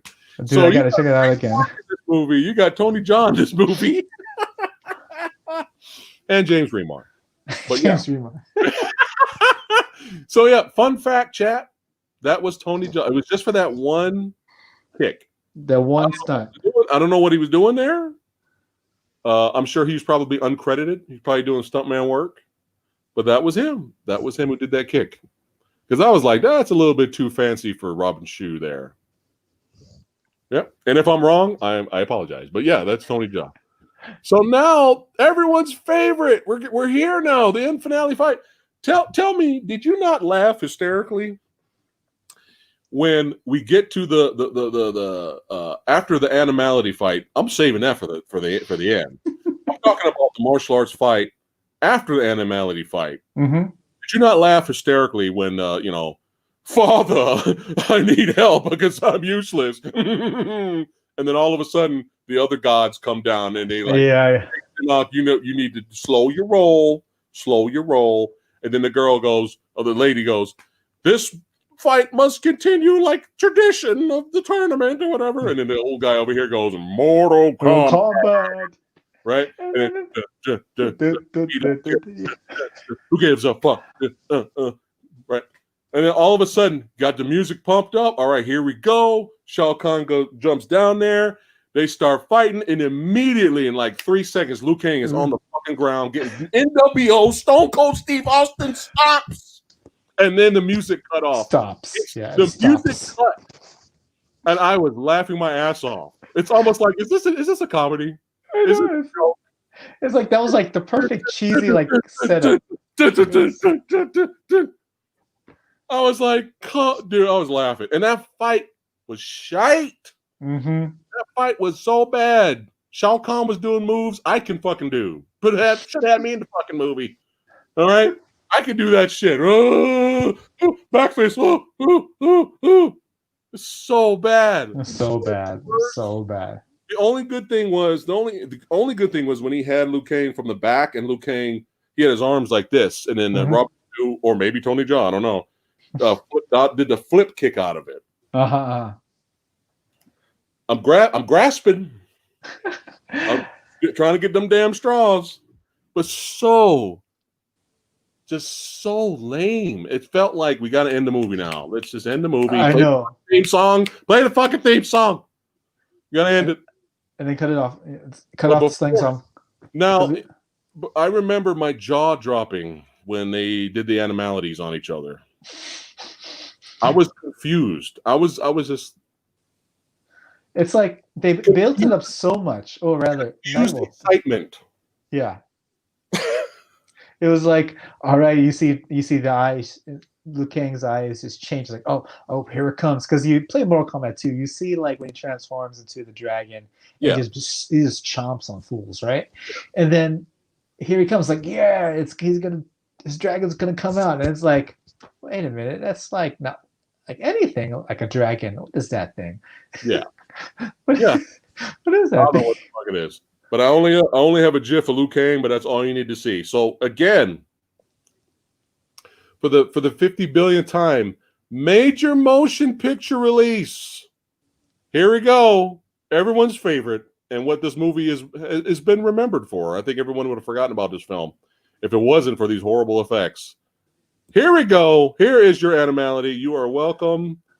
Yes, here we go. Look at this. Look at this. What is this? The pinnacle of 90s CG. What is this? someone made this. Someone showed this to the board, and they said, "Brilliant! Make sure his is just as shitty, and then make a shitty fight out of it. Bootleg kaiju fight." Exactly. And I love Shokan. He was like, "Oh, you came prepared." And then Shao Kahn starts transforming into his animality, which is a fucking Hydra. And it's just like, all right, that at least Liu Kang's kind of made sense, but what the fuck?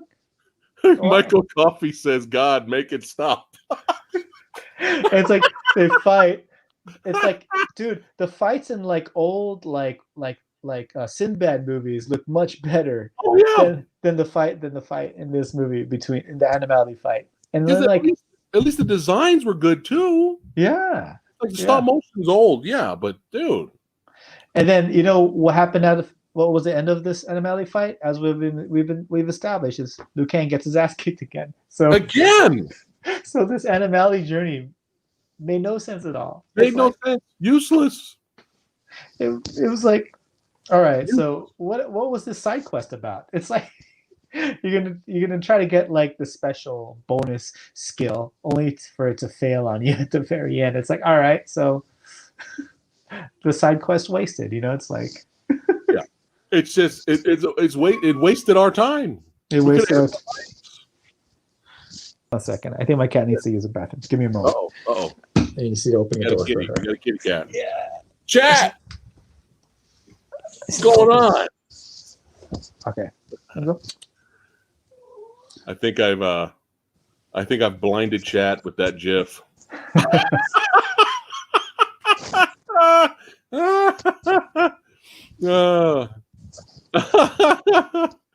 But yeah, atrocious. And here's the thing: I watched it in DVD. I can't imagine what the special effects look like in Blu-ray. It probably look worse. Yeah, it's like you want that crystal high definition bad CG, you know. Yeah. Can you imagine 4K? Oh my god. So anyway, I don't know. Is there anything else to say before we give our verdict here? Am I missing anything else? Positive, negatives?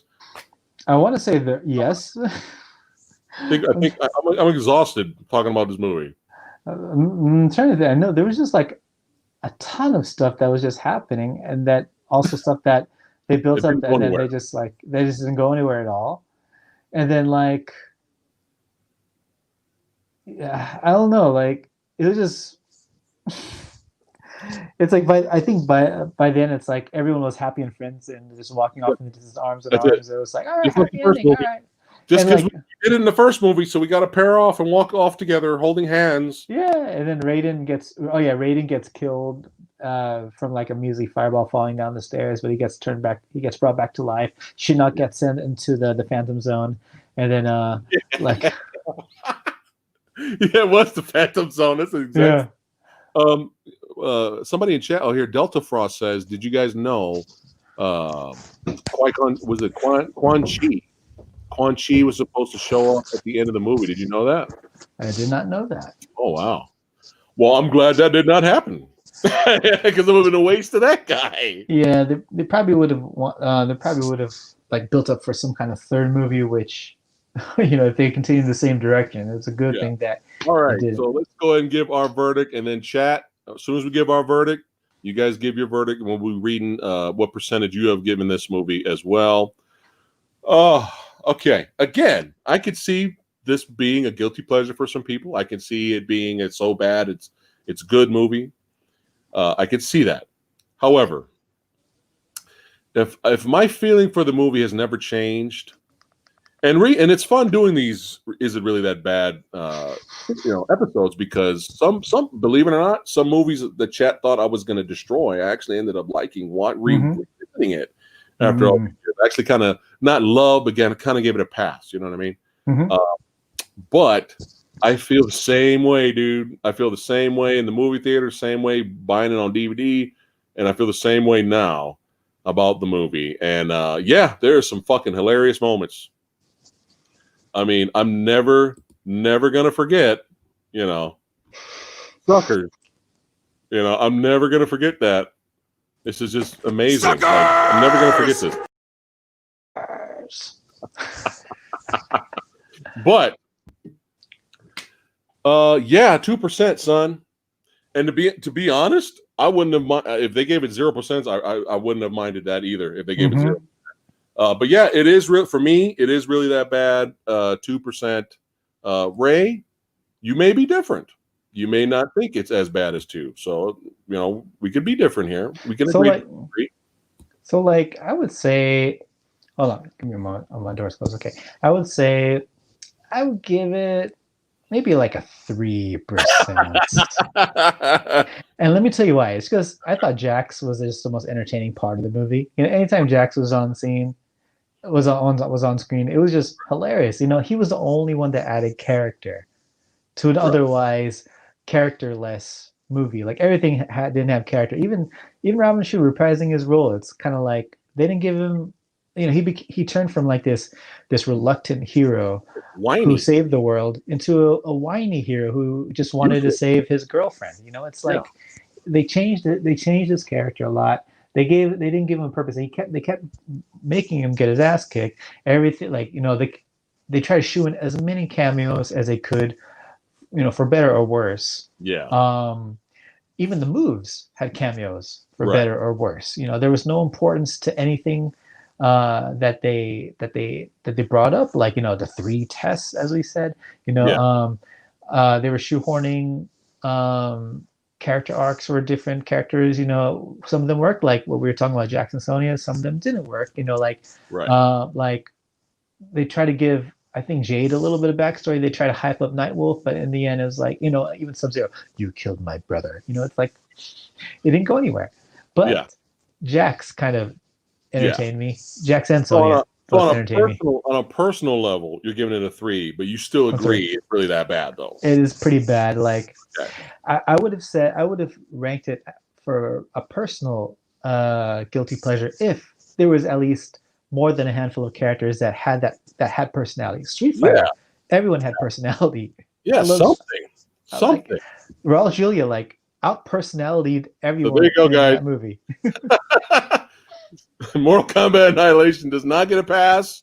We both agree it is really that bad. Mm-hmm. Even a personal level, Ray gives it 1 more point just for Jax, and I do not hate that. That works. All right, so luckily, I watched this first before going into Tekken. Mm-hmm. So Tekken, there's a lot of problems. Tekken is not great. However,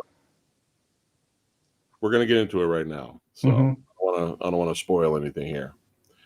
Oh, sorry. I didn't mean to click on that. Sorry. Go away, Baraka. Fuck off. Sorry about that. All right. Oh, really quick before we go into Tekken, I just wanted just for chat, thoughts on the new movie coming out. What do you think? Thoughts? Hype. Okay.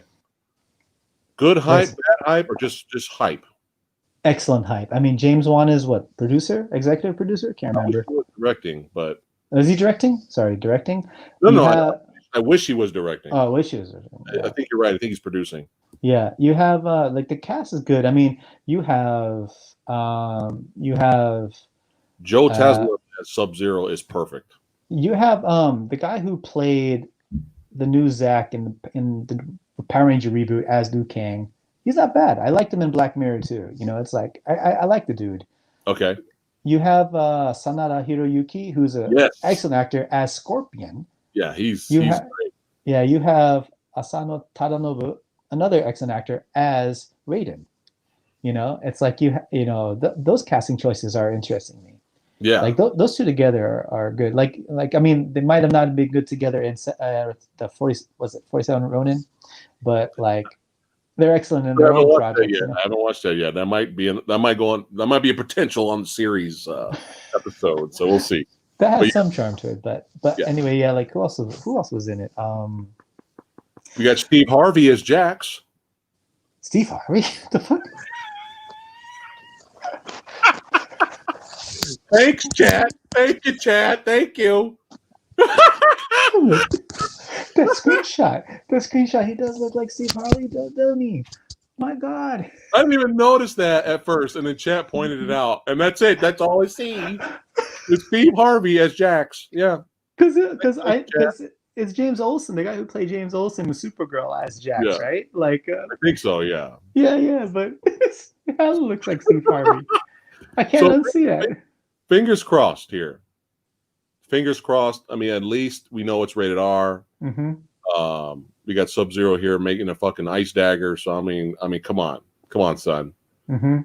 You know, and I'm ready. I'm ready. It's been too damn long. It's been since 1997. But you know, there's no Johnny Cage, is there? Johnny Cage, I don't think is he announced in the cast? I would have to look at because they made a new character for the movie, something like Cole or something like that, like an original character, and I think they might have squeezed out Johnny Cage. So well, hopefully that's not bad. Bringing in some brand new character. But yo, did you see the YouTube series though? The Legacy? Legacy, yeah. Legacy? I'm sorry, on Machina, right? Yeah. Mm-hmm. Legacy was fantastic. Mortal Kombat Legacy, and then you got Mortal Kombat Legacy 2. Yeah, then there was the short, but I was more interested in the short that led up to the creation of that series, where it was like modern day. It was like kind of like, instead of a tournament, it looked like everyone was like belonged to some kind of insane asylum or something. Like Reptile had like this skin disease that and he just loved to eat flesh. He was like the serial killer. Yeah, I remember that. Jax was played by Michael J. White, you know. Yeah. I wanted to see that. Yeah, I know. I actually wanted to see that. The take on Baraka was a lot better. Mm-hmm. That was interesting. Yeah, it's like coming out of his skin and all that. Yeah, even like the flash of Sub-Zero and like even Scorpion, like you had Ian Anthony McDale, who we're going to talk about as Oh, I lost your sound there. Are you back? Yeah. Okay. Hitting my second. Give me a moment. Yeah. Give me a moment. Hold on a second.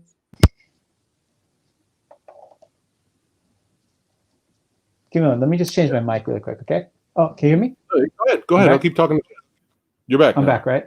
I'm back. Okay. Yep. Yeah, you had Ian. You had the guy who you had. Is his name Ian Anthony McDale? Play Scorpion, both in this one and also in the on Legacy, and he's also in Tekken. So I guess we're gonna talk about it next too. But yeah. But I just wanted to comment about, you know how in his episodes in Legacy he was speaking Japanese the whole time. His Japanese wasn't that great. Like, okay. He spoke with a very heavy American accent, and it kind of took me out of the world a little bit. And then I tried showing it to some, like at the time I was teaching English there, I tried showing like those scenes to some of my students. They're like, "Is this guy Japanese?" And I was like, "He's like half Japanese, but it kind of counts." Yeah, but we'll get to his character in Tekken in a second here. Okay, but yeah, I just was curious about what you thought about the new MK coming out. So fingers crossed. Hopefully it's badass. All right, 2010 Tekken. All right, directed by Dwight H. Little. Stars Jonathan Patrick Fu or John Fu, Kelly Overton, and it's funny we doing both of these movies, and we got Shang Tsung here basically. Oh yeah. Cary Tagawa's here as Heihachi, and like you were saying, Ian Anthony Dale, right? Yeah, that's the name. Yeah, right. And then Kung Lee and many others, and Luke Goss and whatnot. So let me grab my bootleg notes. All right. All righty. So plot synopsis. So it's basically about, it says here, Jin Kazama witnesses the death of his mother, June, by Tekken in the slums known as Anvil. What? Are you reading off a Hong Kong website or something? Dude, it's IMDb, for fuck's sake. Jesus, I swear their plot synopses are terrible. After finding a Tekken ID, he decides to seek out vengeance for his mother's death. Whatever, fine, close enough. Okay. Can you do a better plot synopsis, sir? Just kind of chat, and then we can go straight to the fights. We just do that. Yeah. So first of all, it's really only like compared to the games, it's really only Tekken by name. This completely, they twisted the story around in the movie as they did with the Super Mario Brothers live action, really. Right. So basically, it's a world after the Terror Wars, as what the movie says. After the Terror Wars, the world has been conquered by corporations, and taken over by the corporation that takes over North America is the Tekken Corporation. And every year, maybe, they have the Iron Fist tournament, and representatives from each of these corporations compete to see who is the king of the Iron Fist tournament. Right. And within the greater North American continent, which is ruled by Tekken, there's also a Tekken City somewhere. And in the outskirts of Tekken City is the Anvil, which are the slums. That's where our hero Jin Kazama is basically hustling and bustling. And then he lives with his mom, who's played by Tamlin Tomita from Karate Kid too. It's like I rewatched it. I was like, I know this smile. Yeah. I just watched it recently in Cobra Kai. Oh my God, it's it made me smile just seeing her on screen. Yeah, I was like, okay, this movie's scoring some points here because we got here looking adorable, looking cute, you know. And then they fucking killed her right after we see her, and then she gives like a speech, like a few sentences, and then after that she blows up. Mm-hmm. What? And then, but it's actually a much tamer death than what she'd experienced in the games. I think in the game she gets beheaded. I can't remember exactly. Like she actually does get killed in the games canon. But anyway, so mom gets killed. Jin realizes that the people behind it, is the Tekken Corporation. So he enters the Iron Fist tournament in an effort to hunt down and kill Heihachi Mishima. Yes, and that's the story. Very well done. Very well said, my good man. Thank you. You should be doing the plot synopsis for IMDb. I swear, what the fuck is happening? So, when you were getting ready to when they first announced the Tekken movie was coming out, I know you were like, dude, I cannot wait to see Jin Kazama constantly barter for oranges, candy bars, and coffee.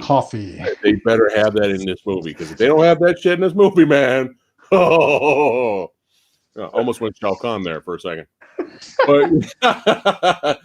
But yeah, I was happy to see Kumiko for 5 seconds. That was fun.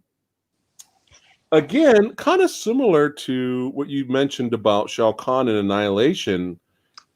At first, I mean, they rectified that thankfully later in the movie, but at first, I wasn't used to Kazuya like fighting for his dad's favor at first. You know, like I was like, dude, as far as I remember, everybody in this family trying to kill each other. Like that's all I remember. You know, didn't he throw him in a fucking volcano and shit? Like I thought that was one of the plot synopses. I don't know. But I was just like, well, Dad, when are you gonna pass the torch? You know, come on. I'm just like, I didn't feel right. You know, I was like, seeking to be acknowledged by Heihachi, who looks ridiculous, by the way. Again, that was dedication, though. Shopped at the same Party City, bro. They got Raiden's wig. And that was dedication, though, to keep his hair in line. That's true. Okay, I'll give that. At least they tried. Unlike just put the fucking wig on, Remar, and say these lines. I guess they tried to get the look. It just looked odd. Because Heihachi's such a fucking badass. But here's some of the things I liked and disliked, and jump in whenever you, because that's basically the plot. There's really nothing else to the movie, really. But we'll get into it. So, positive for me, mixed martial arts fighter, real life martial arts, Kung Lee as Law. It was fun seeing him as Law. Believe it or not, I have a huge issue with one of the main characters in this movie, so much to the point where you would think that was my favorite character I like to play in the game. Mhm. Believe it or not, martial law is my favorite character I like to play. But I knew he wasn't gonna, be like the main guy. It's Bruce Lee clone, man. Like yeah. I wanted Kung Lee to do a lot more Bruce Lee-isms though. He only did like one. He kind of did like a punch like that, but he didn't really. I wanted a little bit more in there. That would have been fun. But yeah, he's there. Again, we have the fighter cameos in a way in this movie where they show up, but at least they fucking fight and stick around a lot longer than in fucking Mortal Kombat. Don't keep cocky. You know what I'm saying? We didn't have any of that shit. At least Kung Lao. Wow. I'm good. At least Ken and Ryu. No. At least martial law fucking had a fight at least. You know what I'm saying? So you got to remember, chat, before I watched this, Mortal Kombat Annihilation completely destroyed anything. And it's kind of destroyed all expectations for Tekken. So I have 0 to none expectations watching this movie. And it's kind of funny because how convenient that's the actual tagline for Mortal Kombat Annihilation. Destroy all expectations. They knew. Hey, you expecting good special effects and fights? Destroy that expectation. They knew. Fatality. It's like... I enjoyed Luke Goss in the movie. I thought he gave a very solid performance, compared to the other characters in the film. The problem with Luke Goss, he plays Steve Fox. He's a British boxer. He's perfect. He's perfect for this. The problem is he didn't do anything. He didn't box. He didn't do anything. I felt like he was just really wasted. I mean, he fought a couple of the Mishima, right? Mishima? No, the jacks. Yeah, the jacks. The jacks. They're jackhammers, as they call them, but they're supposed to be jacks. He did a few backhands and some punches, but then they shot him, and there goes that character. Yeah. But you could tell Luke Goss was trying, and I really feel like he was wasted. But it was nice seeing him, I guess. But yeah, he didn't really do anything. Now, did I misinterpret something? But did Kazuya help me out here? Did Kazuya have a threesome with Anna and Nina? That's what that really hot and sensual scene made it apparent. It's like after he blew up Jin's house, he goes into the room with the 2 assassins and just like has some very how do you say? He just had some downtime, and he needed to unwind, as how he described to Heihachi, who was sitting outside in his living room after the fact, by the way. It's like, listen, Kazuya. And it's like, I just winding down because I just got rid of a few insurgents, I want to clarify that because young teenagers in the 90s that's probably one of their fantasies, and here comes the fruition in here, kind of. But did Anna do anything else in the movie? No, she just kind of like pushed Kazuya from behind to make sure he was thrusting all right, and and just making sure that he's taking care of her sister. She was like, why wasn't she in the tournament? She was there. Why wasn't she in the tournament? She was the only character who did not have any ring time, I think. Come to think of it, Yeah. And Christie's was cut short, which was kind of stupid. Yeah, and also Christie was probably one of the bigger, how do you say? Oh, give me a moment. Hold on a second. Oh, yeah, go ahead, man. My cat's meowing. Hold on a second. No, go ahead. I'll talk to chat. Go ahead. I'm gonna torture chat. I'm gonna torture you guys until he comes back.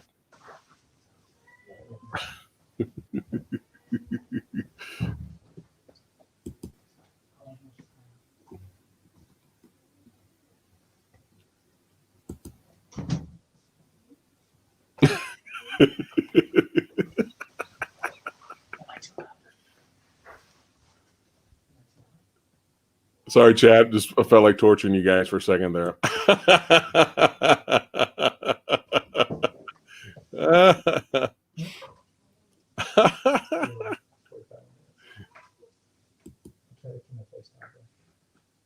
Thanks again for hanging out with us today, guys, and giving us those likes. We really appreciate it.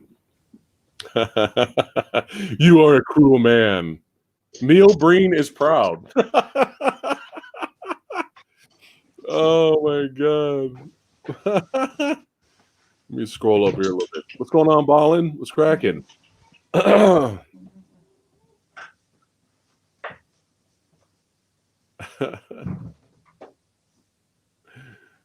Does she get dropped off a cliff, or is that every other character? Asian movie enthusiast. Does the plot of this movie really make sense? The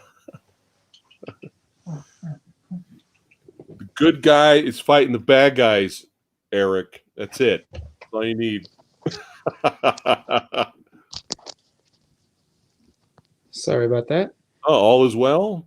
Sorry, my cat just needed some food. Like Oh, every time, it's all good. It's like all good. every time one of the humans in the house are awake, that means she's always going to keep asking for food. So Me, my. yeah. So what did I miss? I decided to torture chat a little bit while you were gone. Played some more Animality footage. All right, let's see. So we were talking about how Anna. Oh, we were talking about Christy. Oh yeah.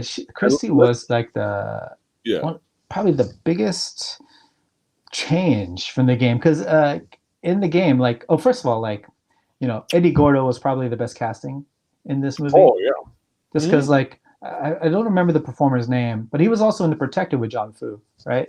So like, legit Tony Jaa. Yeah, like Protector with Tony Jaa, yeah, like, but they both were in that temple scene, right? Like John Fu was the wushu. Oh, that's right. That's right. You're right about that. Yeah, and then what's his name? I have a Wikipedia here. Hold on, I got him right here. Hold on, I got him. And he had a really good fight against Scott Adkins in Undisputed 3. Lateef Crowder? That's the name? Yeah, there he is. Yeah, so like perfect casting is Eddie Gordo. I think everyone knew that once they saw The Protector. So in the games, like Eddie Gordo and Christy trained in capoeira under the same master. Right. And Christy was of Afro-Brazilian descent, I think, right? But she was nothing like that in this. She had no kind of fighting style at all here. She was just like, how in the 90s, like, I think thanks to professional wrestling, one of the trends was like the girls would wear their pants low and then their thong would be hanging out. Remember that? Lita had that. So I think they try to do that with this one with Christy too. Let's be honest. Let's clear the water here right now. Let's clear the water. Christy is the only thing that people remember about this movie. Let's be honest. Nobody remembers anything else in this movie except Christy in this movie. That's it. That's probably the only highlight for someone watching the movie too, by the way. But no, I did notice. I was like, wait a minute. Rewatching, and I was like, wait a minute, Christy. I thought she was the capoeira, character. Yeah, she was like Eddie. They introduced Eddie in Tekken 2 or 3, and then Christy came in one of the later installments. But I don't know what I'm not much of a Tekken player to tell you what the differences between those two are, other than the fact that Christy was was hot. But that's her style. That's her fighting style. Hot. Exactly. But everything. I think everyone else was pretty good in their cosplay, except for except for Kazuya. They didn't do his hair right. Oh, I got a lot of issues with Kazuya. Yeah, it's like Kazuya was a big diversion. Everyone else was a pretty good cosplay. Even Blade, Raven. Like, yeah. Pretty solid. And the guy could move too. Yeah. Already, what was one of the things you mentioned about the Force Mortal Kombat? Simple, right? Mm-hmm. So despite the ridiculous dystopian, let's make this movie bigger than what it actually is, plot that's not good in Tekken, what do they get right? Costumes aren't amazing, but at least they're solid enough. They're good enough to where they look fine for a live action video game movie. They kind of look like the characters, some of them. And it's like, that's all we're asking for, man. Jesus Christ. Fuck the animalities and all this other bullshit. Just make it simple. You know what I mean? And to Tekken's credit, they do that. thank God, John Fu. You know, they thank God they actually casted an actual real martial artist as the lead. Now his acting's off and on, right? His acting can be a little wooden at sometimes in the movie, but at least he's a martial artist, because you know, they would have casted somebody else with some popular pop star or some fucking shit or some young idol that's on the cover of fucking Tiger Beat. Oh, you know, they even have Tiger Beat, or am I dating myself right now? No, there was Tiger Beat back there. You know what they also could have done. You know what they also could have done. You saw the King of Fighters movie, right? Oh God. You know how they had the main character kill, so like progressively turn from a small Japanese kid to a full-on white dude. Oh my God, I forgot about that. It's only seen it once. I completely forgot about it. The only thing I remember, like Christy in this movie, the only thing I remember is, what's her name? Maggie Q. Yeah, that's it. And I was kind of pissed off that she didn't wear the outfit that Mai usually wears. And I was also pissed off what they did with Terry Bogard. That's my boy. Old man Terry Bogard, you mean? Oh, Terry Bogard is my boy. What the fuck? So in comparison to other fighting movies, Tekken not great, but there's a silver lining here. We're finding more straws to grab, more so than the other two. Speaking of Ray Park, wasn't he the main villain in King of Fighters? He was Rugal. Yeah. I remember liking him, but I don't maybe because of the martial arts he did, but I don't really remember if I liked his character. I don't remember, dude. I mean, I just like Ray Park. I mean, I think that's what it is. Ray Park. I just like Ray Park. He can play whoever the hell he wants. He can play Toad in X-Men. He can play Darth Maul. He can be who was he in G.I. Joe? He was Snake Eyes, right? Should have been Iron Fist. Should have been Iron Fist. But yeah, he could be in anything. I'll watch it.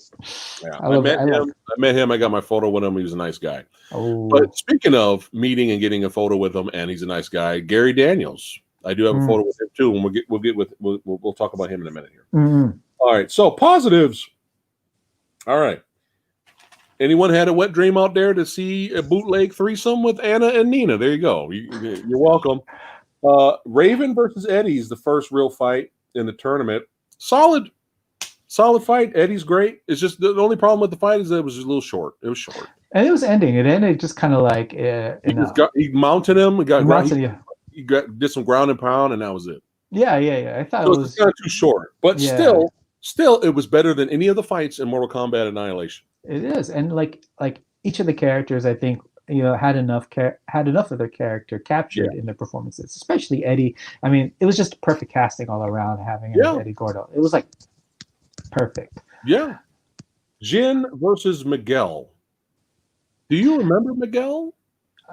In the games or in the movie? Struggling to remember Miguel. I remember Miguel was the guy who was like, was he kind of like a Street Fighter? It's like, hey, this is Iron Fist. Yeah.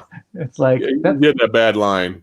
Yeah. Like he was the one. He was kind of like he was the first match that Jin had to go through, and I think like he was that first step, and that's how it was treated. Because I don't remember him much. Like my knowledge of the Tekken games kind of stops at 4 or Tag 2. I can't remember. I'm more of a Street Fighter guy than a Tekken guy, but I don't remember Miguel in the game. So I because of that, I didn't really pay much attention to Miguel in the movie. Yeah, because I didn't really have that connection. But the fight again, solid. Solid fight. Another solid fight. Not the fights in this movie are not amazing, but they do have their moments of, oh, okay, I like that. That's actually pretty good. There's some good stuff here. There was effort put into a lot of this fight choreography here. Now the camera work can be a little janky, and there's a lot of quick cut editing, but not so much so to where we're throwing something at the camera. They do their worst and the most of that in this fight. Yeah. So Kelly Overton, she's a real athlete in real life, apparently. And she showed her athleticism in here. She did some kicks, she did some jumping kicks. I think she did a backflip too. She did a backflip. But in terms of like martial arts ability, the camera work and editing was so bad in this one. This was the worst fight in the movie. It's probably to usually when yeah, on it's the to technical hide. side, it's to hide it. Yeah, it's to hide Maybe Nina couldn't do shit because maybe they hired her after she was done doing her porn flick, and then they're like, "Hey, you done with the porn movie? All right, hey, you want to be Nina?" So yeah, so because I don't remember her doing, like I don't remember Nina doing anything like impressive at all. So that was chopped up to shit on purpose. So yeah, she was just like fodder for Christy, and that was pretty much it. yeah, that was about it. Let's see here. If you got a low budget flick, sometimes a good soundtrack helps a lot. And the soundtrack in here ranged from serviceable to crap. I don't remember much of the movie the soundtrack, to be honest. Yeah, like I said, serviceable to bad. Like it just felt really cheap. Like we need to hurry up, just make some kind of soundtrack. Now the Tekken games, I actually own a few of the soundtracks of the Tekken games. The soundtrack of the Tekken games are good. They're great. I mean, too bad they couldn't get that guy to score the movie. Or whoever did the Tekken soundtrack, that would have been perfect. It makes your already cheap movie feel cheaper when the soundtrack is just Casio keyboard. It just doesn't sound right. You know what I mean? So let's see what else we had here. All right. So I don't know what it is with dance club sequences and video game movies. That we have 3 so far. Chat, let me know. Remind me if I'm wrong here. But I'm pretty. And there may be more. I don't know. So let me know, chat. But Super Mario Brothers dance sequence in the club. Street Fighter: The Legend of Chun-Li bullshit dance sequence in the club where she's like acting like she's doing the chicken dance with the most unsexiest chicken dance, whatever the fuck she was doing. And Chun-Li, hey, do you like that? Your Chun-Li movie? Unsexy chicken dance is fun. So then we had that. And now we have a dance sequence in this movie. Because, Christy's just like, she's like, it's hard being this hot, right? I'm too hot, too hot and too badass. Even I need a break from my hotness. So, I need to go out to the club and let off some steam, do some dancing. You want to come with me? So, she kind of like, she got a little bit of the googly eyes for Jin. So she's like, hey, let's go out. And then they kind of talk a little bit, shoot shit, get to know each other a little bit. And then she's like, fuck it, let's start dancing. Cause we got to put that in the trailer or something like that. So, I'm not complaining about the dance sequence, but it's just odd because when you're watching the dance sequence, the first thing obviously screams in your head, Tekken, right? Yeah. Hey, I'm watching a Tekken movie, right? It's bad. Like it doesn't need to be there. It's bad. However, at least when we're talking about the sequence right now, it's bad. It doesn't need to be there. This is a Tekken movie. This does not need to be there. But at least, we get some good cinematography here. We get some good cinematography. Cinematography. Right? Yeah. The cinematography in this scene, very well done. Very well done, right? So at least we get some positives with the negatives here. So one thing I want to add on to that, it's like right before the dance sequence, I think everyone who's watched this movie just fails to remember that Jin actually has a girlfriend in the beginning of the movie. Jin fails to remember. It's like there's this whole setup, like Jin and this girl, while like the reason why Jin's mom gets killed is because he was away from home because he was banging his girlfriend, right? Now that was what happened. That was a setup, right? Yeah. And then so Jin under his iron fist, and then he's this close to doing the horizontal boogie with Christy, know, and then like throughout the remainder of the movie, as the world is watching the tournament on the screen, you still see the girlfriend just like still cheering for Jin, like the relationship is still a thing. Yeah, then when he was walking at the end, because he's the hero walking with he's like the leader of the rebellion now, whatever. And wasn't she there? Like, oh, she sees him, but he didn't like run to her or nothing. No, she was just watching from the side, just like And it's like, all right, so he said, "Fuck it, I'm upgrading. I'm gonna upgrade to some better cinematography. But yeah, I thought about that too. I was like, wait, what happened to the blonde girl that they set up? Why was that even in there? Oh. So anyway, all right. So back to the cinematography. I mean, back. Sorry, give me 1 second. Give me 1 second. Yeah, man, sorry. go ahead. Go ahead.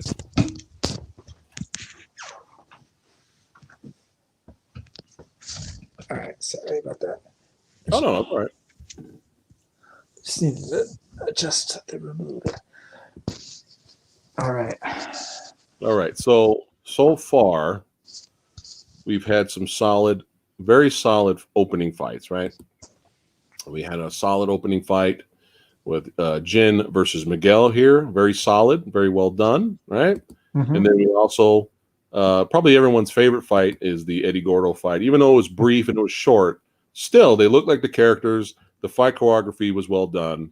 Mm-hmm. And at least we had that. For fuck's sake, Mortal Kombat Annihilation. Mm-hmm. I mean, at least we had something here, right? But the whole, Kazuya trying to, get his dad's favor, I was just like, dude, these motherfuckers threw each other in volcanoes. Like, what? Mm-hmm. It's always murder. Mm-hmm. That was like What the running. this? That was like not a running gag per se, but that was just the running thing. It's like Kazuya's always trying to kill Heihachi so he can usurp his company. And then Jin's just trying to kill them all just because he fucking hates them. Yeah. It's like that's like the thing. Plus in this movie too, once it's revealed that Kazuya's Jin's dad, and he kind of fucked up his mom. You know what I mean? So it's kind of like that's the motivation. So there's which kind of like, I don't know. Do you think he made the right decision at the end? I thought I kind of expected him to kill his ass. There was really no reason for him to hold back. There was no reason for him to hold back. There was like insinuation that, I don't know. I could be reading into it a little differently, but I kind of interpreted that basically Kazuya raped Jun. They were kind of hitting like that. Yeah, it's just like that's what Kazuya's dialogue made it seem like. Like he raped Jun, and then Jin's a child of rape. Assault. Yeah. We're gonna call it assault. Yeah. Yeah. He assaulted her. Yes. Assaulted her. Yes. Okay. And then Jin, not only did his mom experience that, but also under Kazuya's command, his mother was killed. It's like, yeah, I don't know. I felt like there was more than enough reason for him to just like lay Kazuya out on the floor, but there wasn't enough reason for him to spare his life. I don't think they, because I think what they were trying to do is like, in the games there was this whole thing about Kazuya and or the whole Mishima family line having the devil gene, like right. that. So I think they're trying to hint at that, but without trying to go off the rails, because there's a lot of like these fantastical elements in the games that just wouldn't make sense in the world that the movie was trying to establish.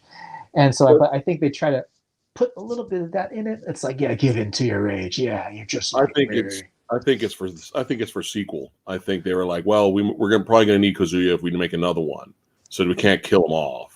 That could be part of it too. But Luke Goss tried to give him advice, and I think Christie tried to give him advice, but there wasn't really any, we need to be better than them moments. No, there wasn't. Remember that. And you know what? I would have been perfectly fine if he killed him. Because the whole struggle outside of Jin wanting to lay waste to the Mishima family is like this rebellion going on in the background, which also never really went anywhere. It's like there's this rebellion going on in the background, and that was kind of like I think you were led to think that Jin was eventually going to like find himself as a leader, as the rebellion. He's going to be the Luke Skywalker of these guys, the reluctant hero who finally is going to lead a rebellion to take down the Empire. You really get that. Well, it was like half-assed, Right. But yeah, no, I totally agree with you. But now we're getting to Kazuya's having his way. He's betrayed Heihachi, his dad. How did you like when he blew him up and he had to walk away because the audience is fucking dumb, right? So he had to walk away and say into the camera, Heihachi Mishima is dead. Like, dude, we just saw him blow up. No, like that's lifted from the game, so I was fine with that scene. That's okay. Like you have you played? Oh man. Okay, I don't remember. I don't remember that. So, all right, I'll take it back then. I'll take it back. I think it was Tekken 4. Okay. Tekken 4. After All right. Tekken 3, I don't know what happens in which Tekken, because Tekken 3 I was was the just last game I annoyed by really it. played. If that's in the game, fine, we'll leave Yeah. it. So, I'll but take it was a different setup though. Basically, what happens is a bunch of jacks ambush Heihachi in his building, and they all jump in, they all dogpile him, right? And then Right. each of them sets off their self-destruct I kind of mechanisms, remember right? that. That sounds Yeah, familiar. and then Heihachi gets blown up, right? And here's Raven in the background. He's like a black ops operative working for someone, and he says Heihachi Mishima is dead, right? And Okay. so, I remember that. but the funny part is something that I wish they would have had in the movie is like they did blow up Heihachi in the game, but you find out later that Heihachi actually survived the blast, even after all those jacks. Heihachi is immortal. He's not immortal. No, what happens is I'm just saying. Oh yeah. What happened was that it's like the narrator. There's this narration that says something like Heihachi, this blast could have killed any other man, but Heihachi Mishima is no ordinary man. Okay. and that explains why he's still alive. And you see Heihachi just coming out of the ground, it's like, yeah. Yeah, I was like, dude, you cannot kill this guy. You can't kill him. Yeah. But I thought the earlier game, I thought it was Kazuya who threw his ass in the volcano. I'm pretty sure something like that happened, like in one of the endings. I can't remember exactly, but. Well, anyway, at least finally we get some kind of betrayal. So he kind of upsets him, blows him up, and whatever. And Kazuya has now changed the tournament to everyone fights to the death. Now another issue why didn't he kill Kazuya is kind of like, well, didn't he kill Yoshimitsu? Or did he not kill him? Did I miss something? I thought he killed him, but I think he just KO'd him to hell. Like okay, because he smashed his face in. All right, right. Because I don't know. That's another thing. Every time Jin's in the bell, he conveniently remembers a lesson from his mom. It's like smash the mask of the devil and something will be revealed. Yeah, so what he does, he just smashes the mask of Yoshimitsu, and then boom, victory won. Okay. But they don't really say that. It wasn't really clear. They didn't really say like what happened. He just got KO'd and that was it. But honest opinion on the fight though. On the Kazuya and on the Jin and Yoshimitsu fight. Yeah, it was interesting. I like Yoshimitsu's costume because every game it's a different costume. Right. I thought it was interesting. It was better than the weapons fight between Brian Fury and the other dude. Like way better. Sergey. Yeah, that's his name. Sergey. Yeah. I didn't think it was bad. I actually enjoyed it because I dug the costumes of both of these characters. So. Yeah, and we had some pretty good fun swordplay with Yoshimitsu, man. That guy was fancy. He was whipping it all around. He was having a blast. Unlike suckers. Exactly. But, yeah, and it was like, we got characters that look close enough to the characters and some solid fight scenes here. You know what I mean? Everything else around this movie is bad. But at least there's something to grasp onto. But let's go ahead and get to the end here. And my favorite fight of the film is Brian Fury, man. This is my favorite fight of the movie. That was a good fight. Yeah. Like it was filmed the best too. Like you can see there wasn't as much quick cut editing like the other fights had. It was filmed the best. At least the first half of it was filmed very well. You got Brian Fury. I think Gary Daniels' Brian Fury is perfect. I think he really sold the indestructible opposing force that is Brian Fury. Who is also, I might be a little biased too because Brian Fury is my secondary character I like to play at. Okay. But so I'm a little biased here because I like Gary Daniels and I like Brian Fury. But I legitimately think he was well casted. I think this worked, and he had some badass, powerful moves. He jumped off the wall, did some spinning kicks on June. He was fucking him up. This is, and this was the main event, and this was my favorite fight of the film. I thought June finding the weakness was a little okay. Then he's getting his ass, he's getting destroyed, and then we cut to Kumiko again, And she's like, "You got to find the weakness," and he kind of does, but I couldn't get what the weakness explain was. what the weakness was. Yeah, like what was it? That was the only bad thing about the fight, but at least the fight was good though. I remember the fight ended with Jin just like kind of jumping off of some kind of like high platform and then just landing a kick or punch in his face on Brian Fury's face. Like a knee. Yeah. But before that, he was like indestructible. Yeah, it's like it was pretty cool the way they treated his like cybernetic enhancements and stuff. Like it was cool, you know. Yeah. See, again, we're finding some positives here. Probably more positives than I expected to find, really. But, I think it's just our appreciation of just like the action in this movie. Like, yeah.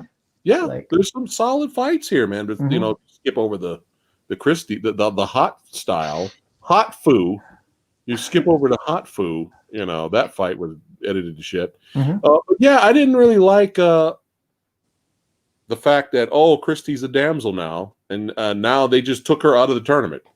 He just took her up. There was no reason.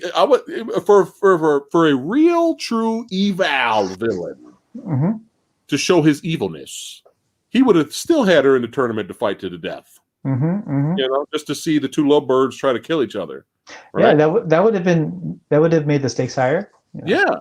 Yeah. But no, she's my chick now because she's hot. Even so like sit next to me and watch. Exactly. It's like.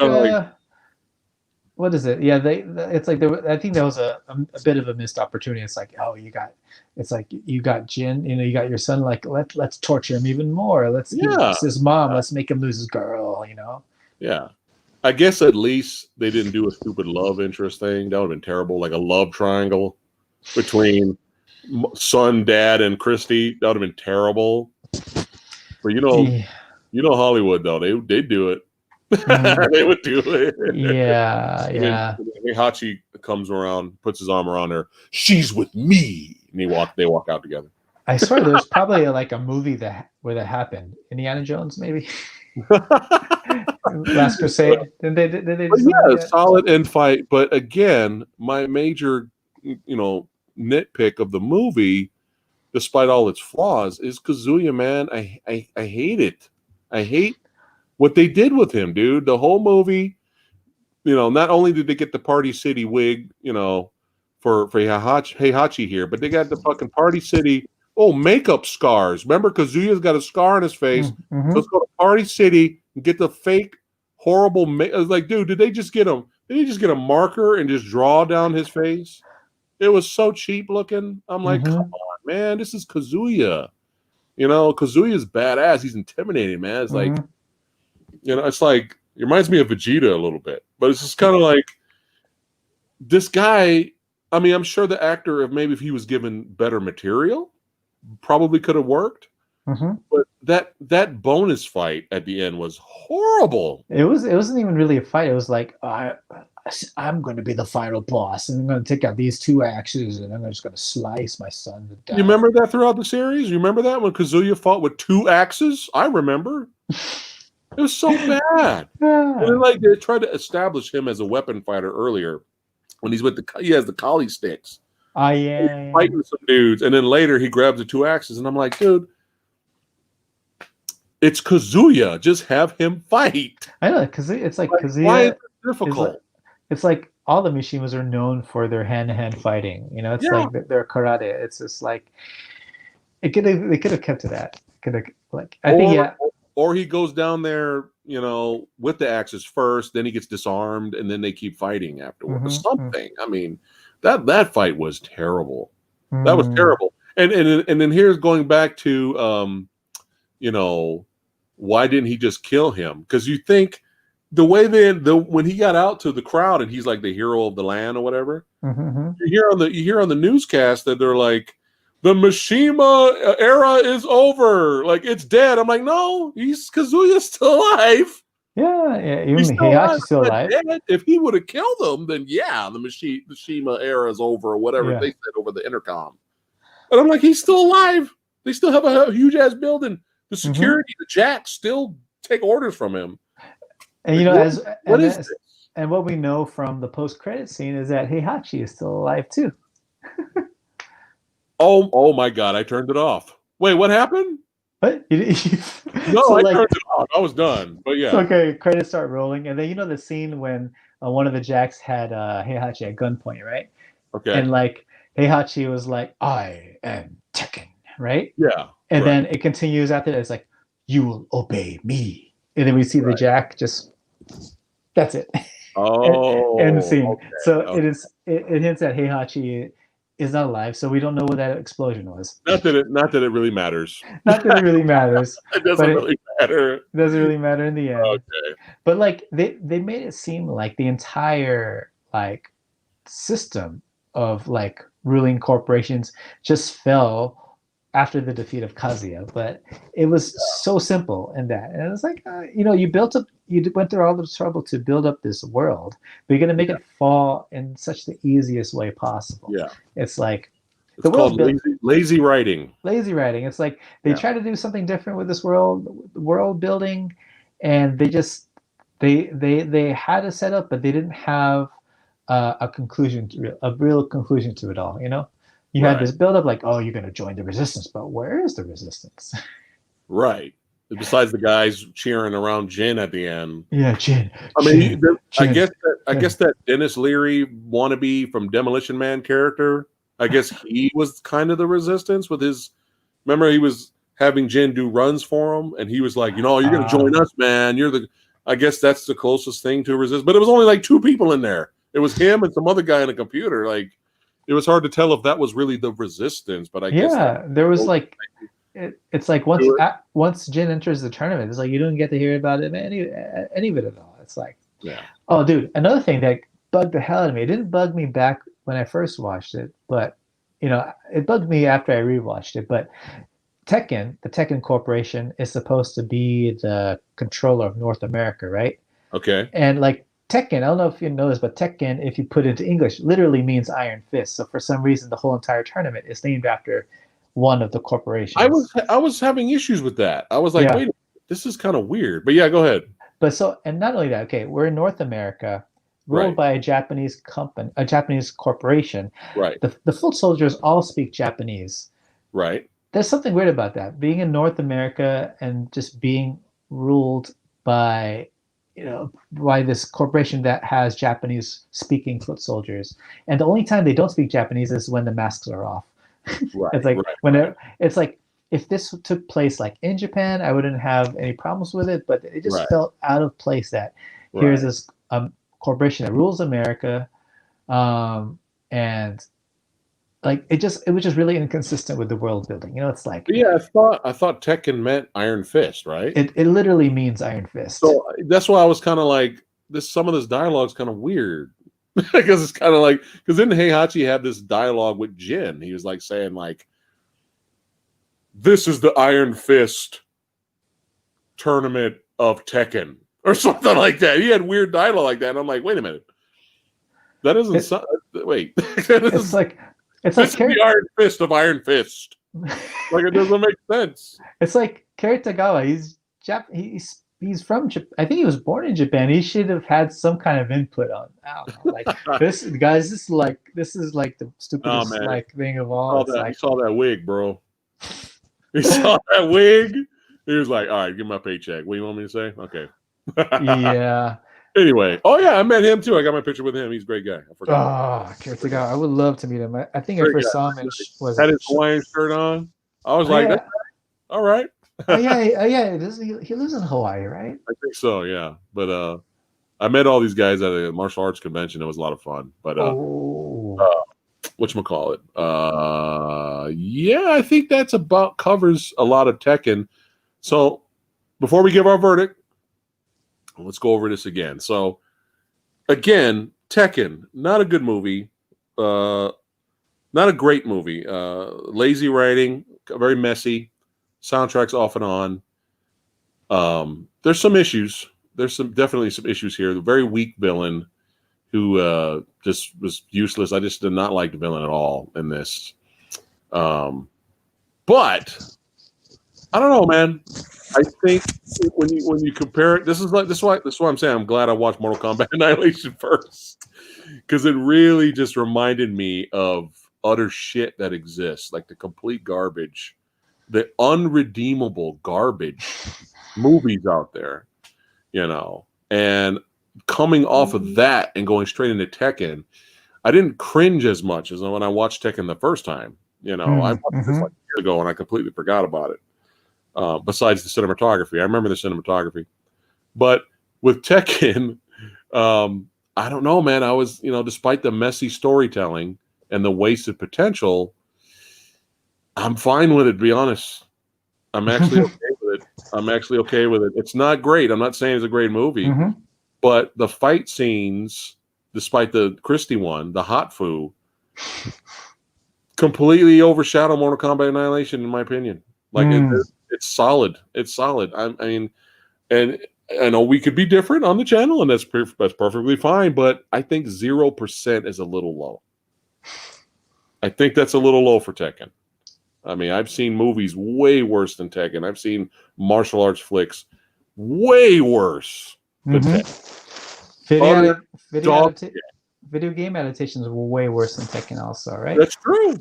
The Mortal Kombat Annihilation. Street Fighter: The Legend of Chun-Li. Fuck that movie. King of Fighters, man. King of Fighters. King of Fighters. Yeah, thank you for reminding me how bad that movie was, because I completely forgot about it. Dead or Alive? No, Dead or Alive is a guilty pleasure for me. I kind of like. Oh no, Dead or Alive is better than this movie.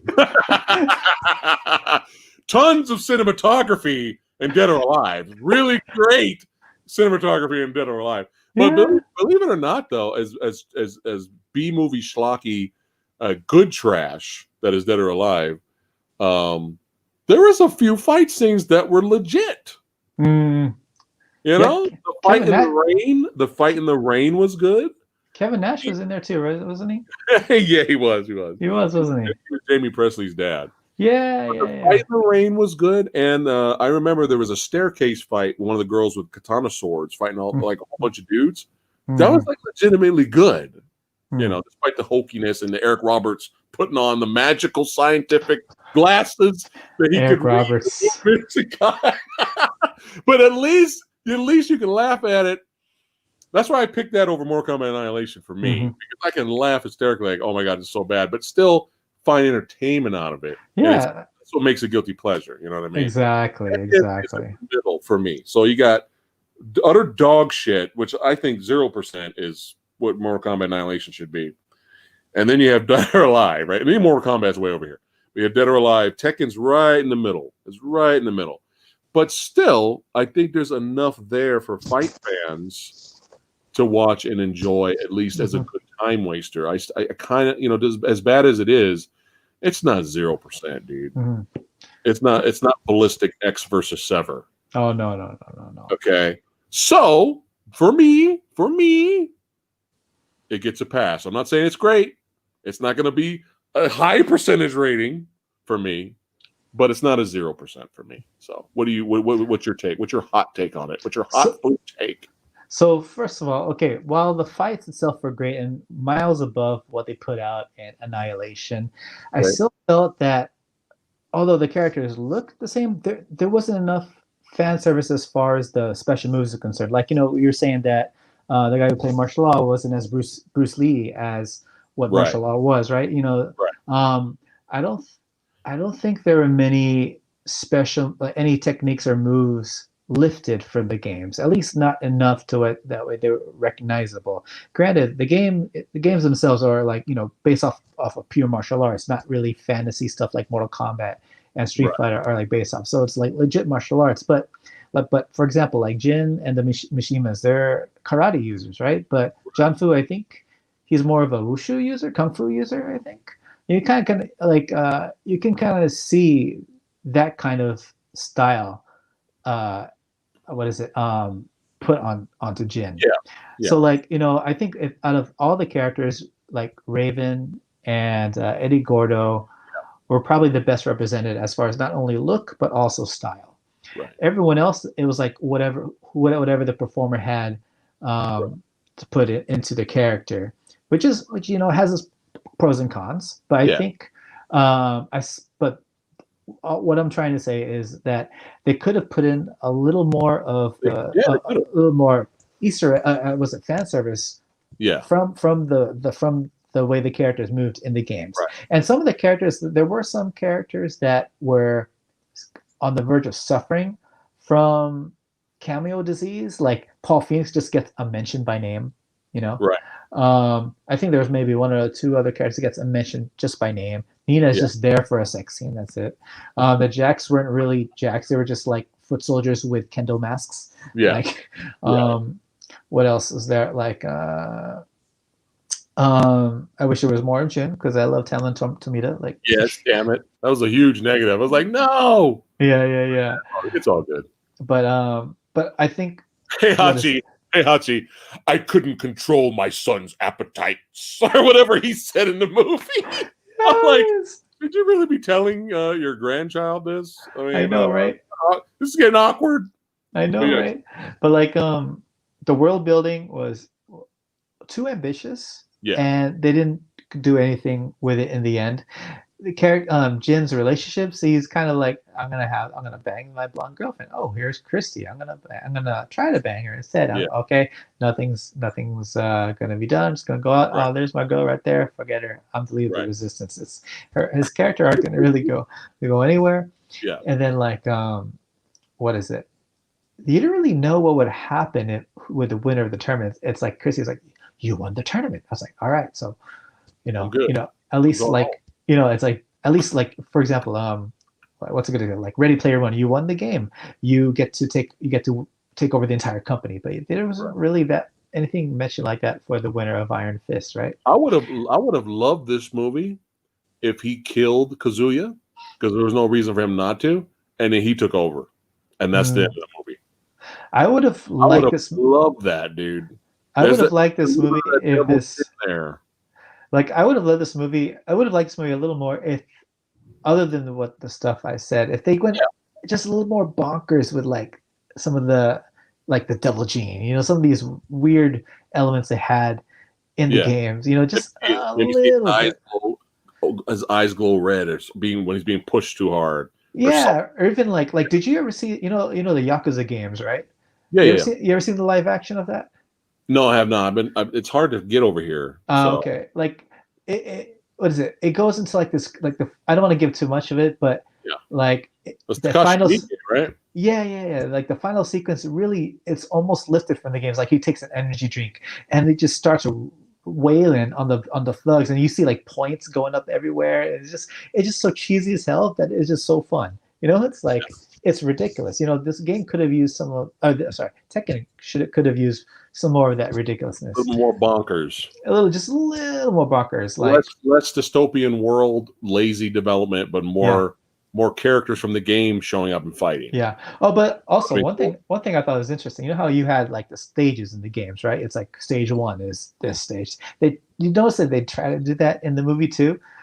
They're like they had the selection screen, right? And it says Eddie Gordo versus Raven, and then stage is like, I don't know, the ancient ruins, and you had a projector in the back that just had like the stage. I thought that was interesting. Right. They tried. They tried, but it was like, that's an interesting take. Yes. Okay. Overall, definitely a step above Mortal Kombat, just because of the fight choreography alone, which is higher rated, by the way, on Rotten Tomatoes. Yeah, but I just gave Annihilation a 3. I'll give Tekken a 5. There you go. I'll give Tekken a 5. There you go. Tekken a 5. Like, so chat, let us know. Does Tekken deserve 0%, or what percentage would you rank Tekken, so we can read it? Read it out. Make sure. Let's go. Now's the time. But no, that's fair. Let's see. But let me ask you, Preston, what in your eyes, what is the best video game adaptation of any genre movie, any genre game that you've seen? Well, everybody goes to Mortal Kombat. Everyone goes to the Mortal first Kombat as the best, live action adaptation. To be honest, man, there's so many bad ones that it's kind of lowered the bar of expectation. Destroy all expectations. See, that when you get an entertaining one or one that's not well made, it's a good it's a good video game movie. Mm-hmm. That's how even though it's not a good movie, it's a good video game movie because I thought Warcraft was solid. I thought it was a decent fantasy flick. Mm-hmm. I wasn't cringing at it. Lady Fat Blood and we like Rampage. It's kaiju fun. It's ridiculous. I like Rampage a lot too because I love The Rock. Sweet. Yeah, woo! I love The Rock. I love kaiju. Yeah, two things in one. But it was fun though. At least there was entertainment in there. And so you have that, and for Lady Fat Blood, her guilty pleasure is she loves the first Tomb Raider with Angelina Jolie, which is ridiculous, but it's kind of fun in parts. The most recent Tomb Raider was all right, See, that's the thing. It was well made. The lead tried. She gave her all. So it's kind of like, does that make it are we giving things a pass now that it's decent, well made, and well acted? Does that make it a great video game movie now because the bar is set so low? Mm-hmm. So it's kind of like it's hard. But yeah, I mean, off the top of my head, we were talking about this yesterday. I had Joe Valley from Media Glitch on the show, and I was going through some of the video game movies with him. And if it entertains you at the end of the day, that's all that matters. That's why it's subjective, right? Mm-hmm. It's probably still, as of right now, gonna still be Mortal Kombat. Even though there's issues I have with Mortal Kombat, as much as I love Mortal Kombat, there's issues in there. Mm-hmm. There's some issues there. Mm-hmm. Convenience issues. Like I would have rather have Liu Kang defeat Sub-Zero in his own way instead of Kitana magically showing up out of nowhere to fucking bucket of water. Yeah, I know, right? I know what you mean. Boom, MacGuffin. I would rather have Johnny Cage defeat Scorpion on his own than how convenient. There's a spear and a shield. I mean, a spear and a shield next to me. I'm going to grab it and block the fire. How convenient. Mm-hmm. I do have my issues with it. However, overall, set designs, the music score, the costumes, there's so much effort put into Mortal Kombat, and it felt like a Mortal Kombat game. It felt like you were playing the game. So it's kind of, as of right now, it's tough to top Mortal Kombat. We were actually okay with the first Silent Hill movie. I can get on that. Yeah, I can get on that. The first one. What about you? What's some other ones? I love, for me, Mortal Kombat is up there. Just because I think, what came out before Mortal Kombat? Street Fighter came out before Mortal Kombat, didn't it? Yeah, but that's a guilty pleasure. That's a guilty pleasure. Mario was the first. Double Dragon was soon Mario after Brothers that. Mario Brothers was the first. Yeah, Double Dragon was soon after that. I haven't seen Sonic. I love Sonic. Sonic was fantastic. I've heard good things about it. Yeah, and I'm a Sega fanboy, so I'm probably gonna just blind buy it. It for me, without saying too much about the story, it was like it was like, it made you feel like, how do you say? It was just fun. It was lighthearted. It was fun. It captured the kind of attitude that you would imagine Sonic to have from the games. It didn't try to rely too heavily on the source material, just other than establishing the characters. Jim Carrey was funny. I think they're setting up Jim Carrey to be physically, in a future installment, to be more physically like Dr. Robotnik in the games.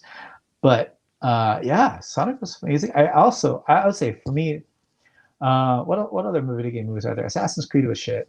Talk about a waste. Yeah, Assassin's Creed had potential, but that was shit. Anything by Uwe Boll. Yeah. Anything by Uwe Boll was shit. Resident Evil movies are kind of a guilty pleasure for me. They can be, except for Final Chapter. There's no defense. There's no love. No. Monster Hunter looks like it could be a guilty pleasure. Are you familiar with the game? Yeah, I played back in the PS2 and the PSP. I played them. About to jump on the Switch one. I love the Monster Hunter lore. Okay. So granted, they had a lot of freedom in the movie, so I know it's different. Okay, so if you're down, because I haven't seen it yet, and Joe Valley from Media Glitch is huge. He's got 1 million hours of Monster Hunter video game time in. We really wanted to review the movie when it came out, but unfortunately, over here, it wasn't ready to stream. You could only pre-order it to purchase it. I'm like, dude, we can't just rent it. Wait, when's the release date over there? Well, it's out. I think it's out now, but only to buy. But when it came out in theaters, selected theaters over here, on all the streaming services, you couldn't rent it like you can do other things. Like you could Tenet, I can rent Tenet, right?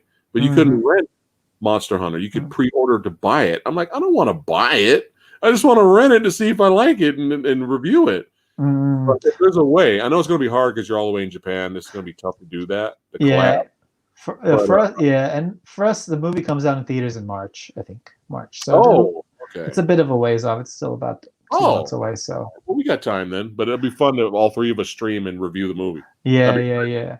But for me, I think as far as just capturing the spirit of a game, entertainment value, for me, it's Detective Pikachu. Detective Pikachu is because I'm a big Pokemon fan. Oh, that's right. Yeah, Lady Fatblood loved that movie. Like I'm a huge Pokemon fan. If anything, that's probably like my favorite game franchise, other than like Street Fighter, of course, Metal Gear. Then there's also the Ace Attorney games. Ace Attorney live action movie is also pretty solid in my opinion. But what is it? Detective Pikachu. I absolutely loved it. Ryan Reynolds and Pikachu. It was like, yeah. It's fun. It's a fun movie. It's fun. Like I didn't know it was based off a video game until after I saw the movie. I was like, oh wow. There's an actual Detective Pikachu game, which I mean, the premise is more or less the same. The way the sequence of events is different, but the premise is more or less the same. Right. That's pretty cool. Cool.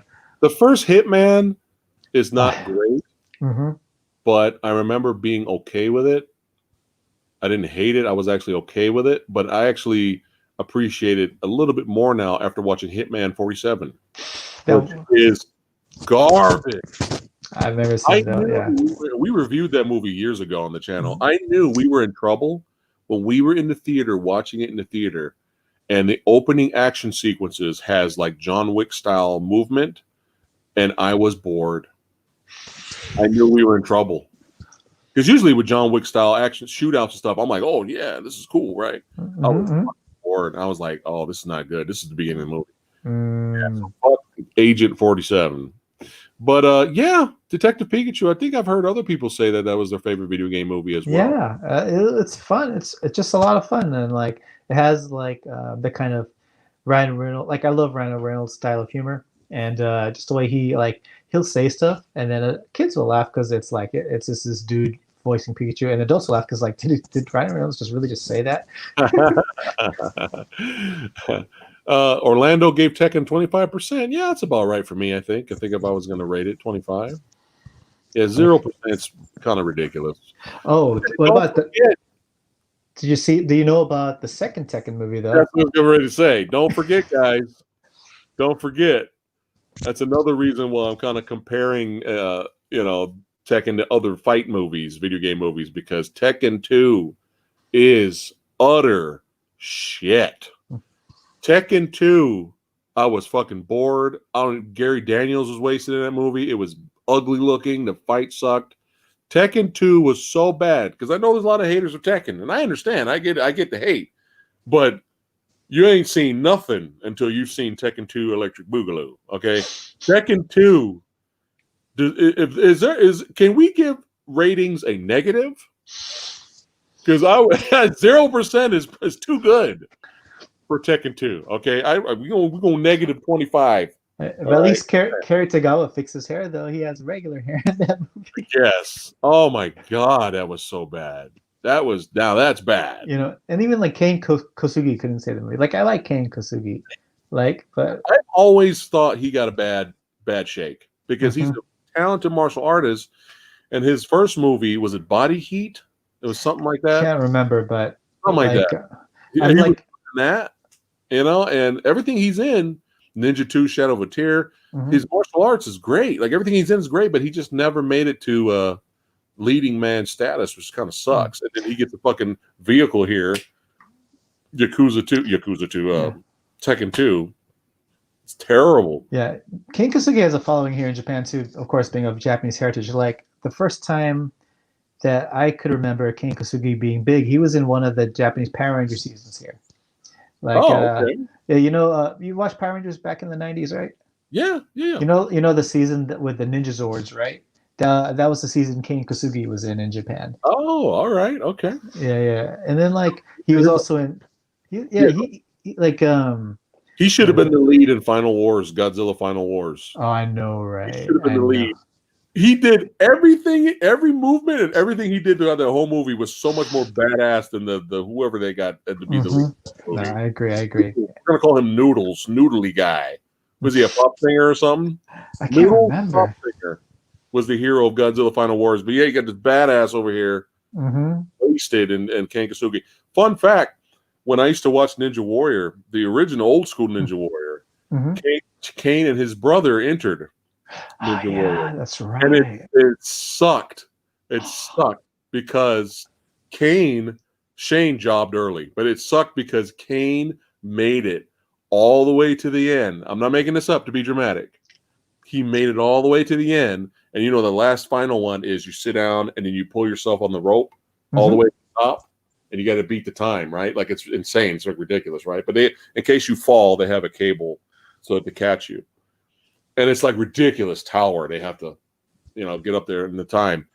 Kane would have won.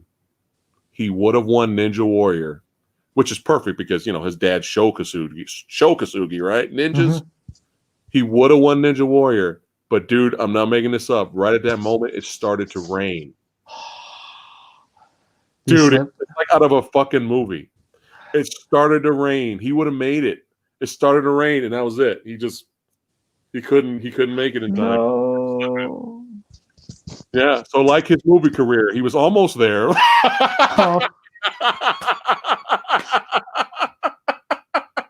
But it's all right, Kane. All right, the Movie Dojo Army still supports you, brother. We got Eiga-Man Ray in the motherland showing love. That's right. But yeah, dude, I remember that. I was like, oh shit, he's gonna make it. What the hell? It's raining? Like I'm watching this with Lady Fat Blood. I'm like, dude, it's raining right now. Oh my god! And that was it. It was crazy. It was like the gods. It was the fate. Shinnok was up there. Like, no. It must be settled. But Mortal Kombat. But yeah, I like Kane though. He's good. Eric, don't even bother watching Tekken 2 to see how bad it is. It's that kind of bad. It's that kind of bad. Don't even watch it to see how bad it is. Yeah. I fell asleep. King of Fighters or Tekken 2? King of Fighters. King of Fighters? Yeah, man. Because at least we get some Ray Park moves, martial arts moves, and you get Maggie Q at least. I mean, at least that happens. But fuck. And then a white Kyo Kusanagi. who starts off as an Asian kid and progressively gets whiter and whiter. And old man Bogard. Old man Terry Bogard. Oh my god. Well, I know. Hold on. We forgot to. So if you're just now joining chat, Mortal Kombat Annihilation is really that bad. That's right. We give it a thumbs down. And Tekken is bad, but however, it's not as bad as 0%. There is things to like about it, especially the cinematography. So it gets the thumb up from Chuck. There you go. It barely gets a pass, but a pass is a pass. And Tekken 2 is so bad that I want to buy the Blu-ray just to take it out in the back and beat the shit out of it. That's what I want to do. To Tekken 2 Electric Boogaloo. All right. Now, we can keep chatting and talking for a little bit with chat, or you want to wrap it up for today? Because I know you need to get some sleep, my friend, because you got to work, right? Oh, no, it's Saturday now. Oh, yeah, that's right. It's Saturday, but I still got to you got little ones to take care of. Yeah, I probably will only get like a few hours of sleep. Bro, this was fun. We got to do more of this. Chat, thanks again for hanging out with us this morning with me and late at night with Ray in the motherland, Japan. If you see Sonny Chiba, tell him the Fat Samurai Guy loves him. He's my uncle over there. I've adopted Sonny Chiba and Keiji Muto. That's right, the great Muda as my uncle. You gotta give love to Sonny Chiba's son though. He's making waves here. Really? Is he making waves? He's still like, I don't know how you say, mid-20s. Like his name is Makenyu Arata. Like he's going to be in the upcoming Rurouni Kenshin movies as the bad guy. Just he's been in a whole slew of other movies before, but I really like him. I really like Sonny Chiba's kid. Yeah, he's a good guy. he doesn't do many martial arts or action movies yet. But he's got something. He's got something. He's got Good. that charm. All we He's got need. the charm. Yeah. That's all we need. So, Chad, Yeah. don't forget. Listen to Shao Kahn now. All right. Listen to Shao Kahn. All right. What I need you guys to do, Chad, is I need you to go over to Eiga-Man Ray's channel. And I'm going to need you to subscribe because he's a badass. He's a lot more badass than me. So make sure you go over there, like, share, and subscribe his videos. That's right. Subscribe, motherfuckers. You're welcome. I promise more content will be up like probably starting next month, like planning getting back on the content train, so expect more videos, mostly Japan, but I like to talk about movies not only from Japan but also inspired by Japan, so anime movies, video game adaptations, they're all, and even I want to start talking about TV, like TV dramas, TV shows, but mostly going to connect back to Japan. So if you guys are interested, come on, check it out. So yeah, that's right. And this is going to be fun. I know it's going to be really difficult because where you're at, but if I can pull some strings and do some more streams with you in the morning, no, for sure, I'm totally down for it. And we'll do some more future. Is it really that bad episodes? I think that'll be fun. Plus, hit me up, message me, because I'm sure you have probably some good selections we could go over. Is it really that bad? For sure. That's a lot of fun. All right. So if you guys do not subscribe to Eiga-Man Ray, you guys are a bunch of suckers.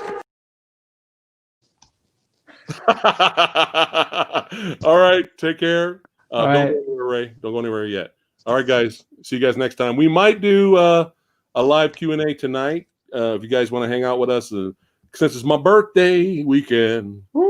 Happy birthday. Street Fighter watch. I don't know if we're going to do that, but we'll let you guys know. I'll schedule it, and we'll see what's going on tonight. So with some of you, I'll see you guys tonight. And Lady Fat Blood will be with me too. So, all right, guys, take care. Peace out, guys.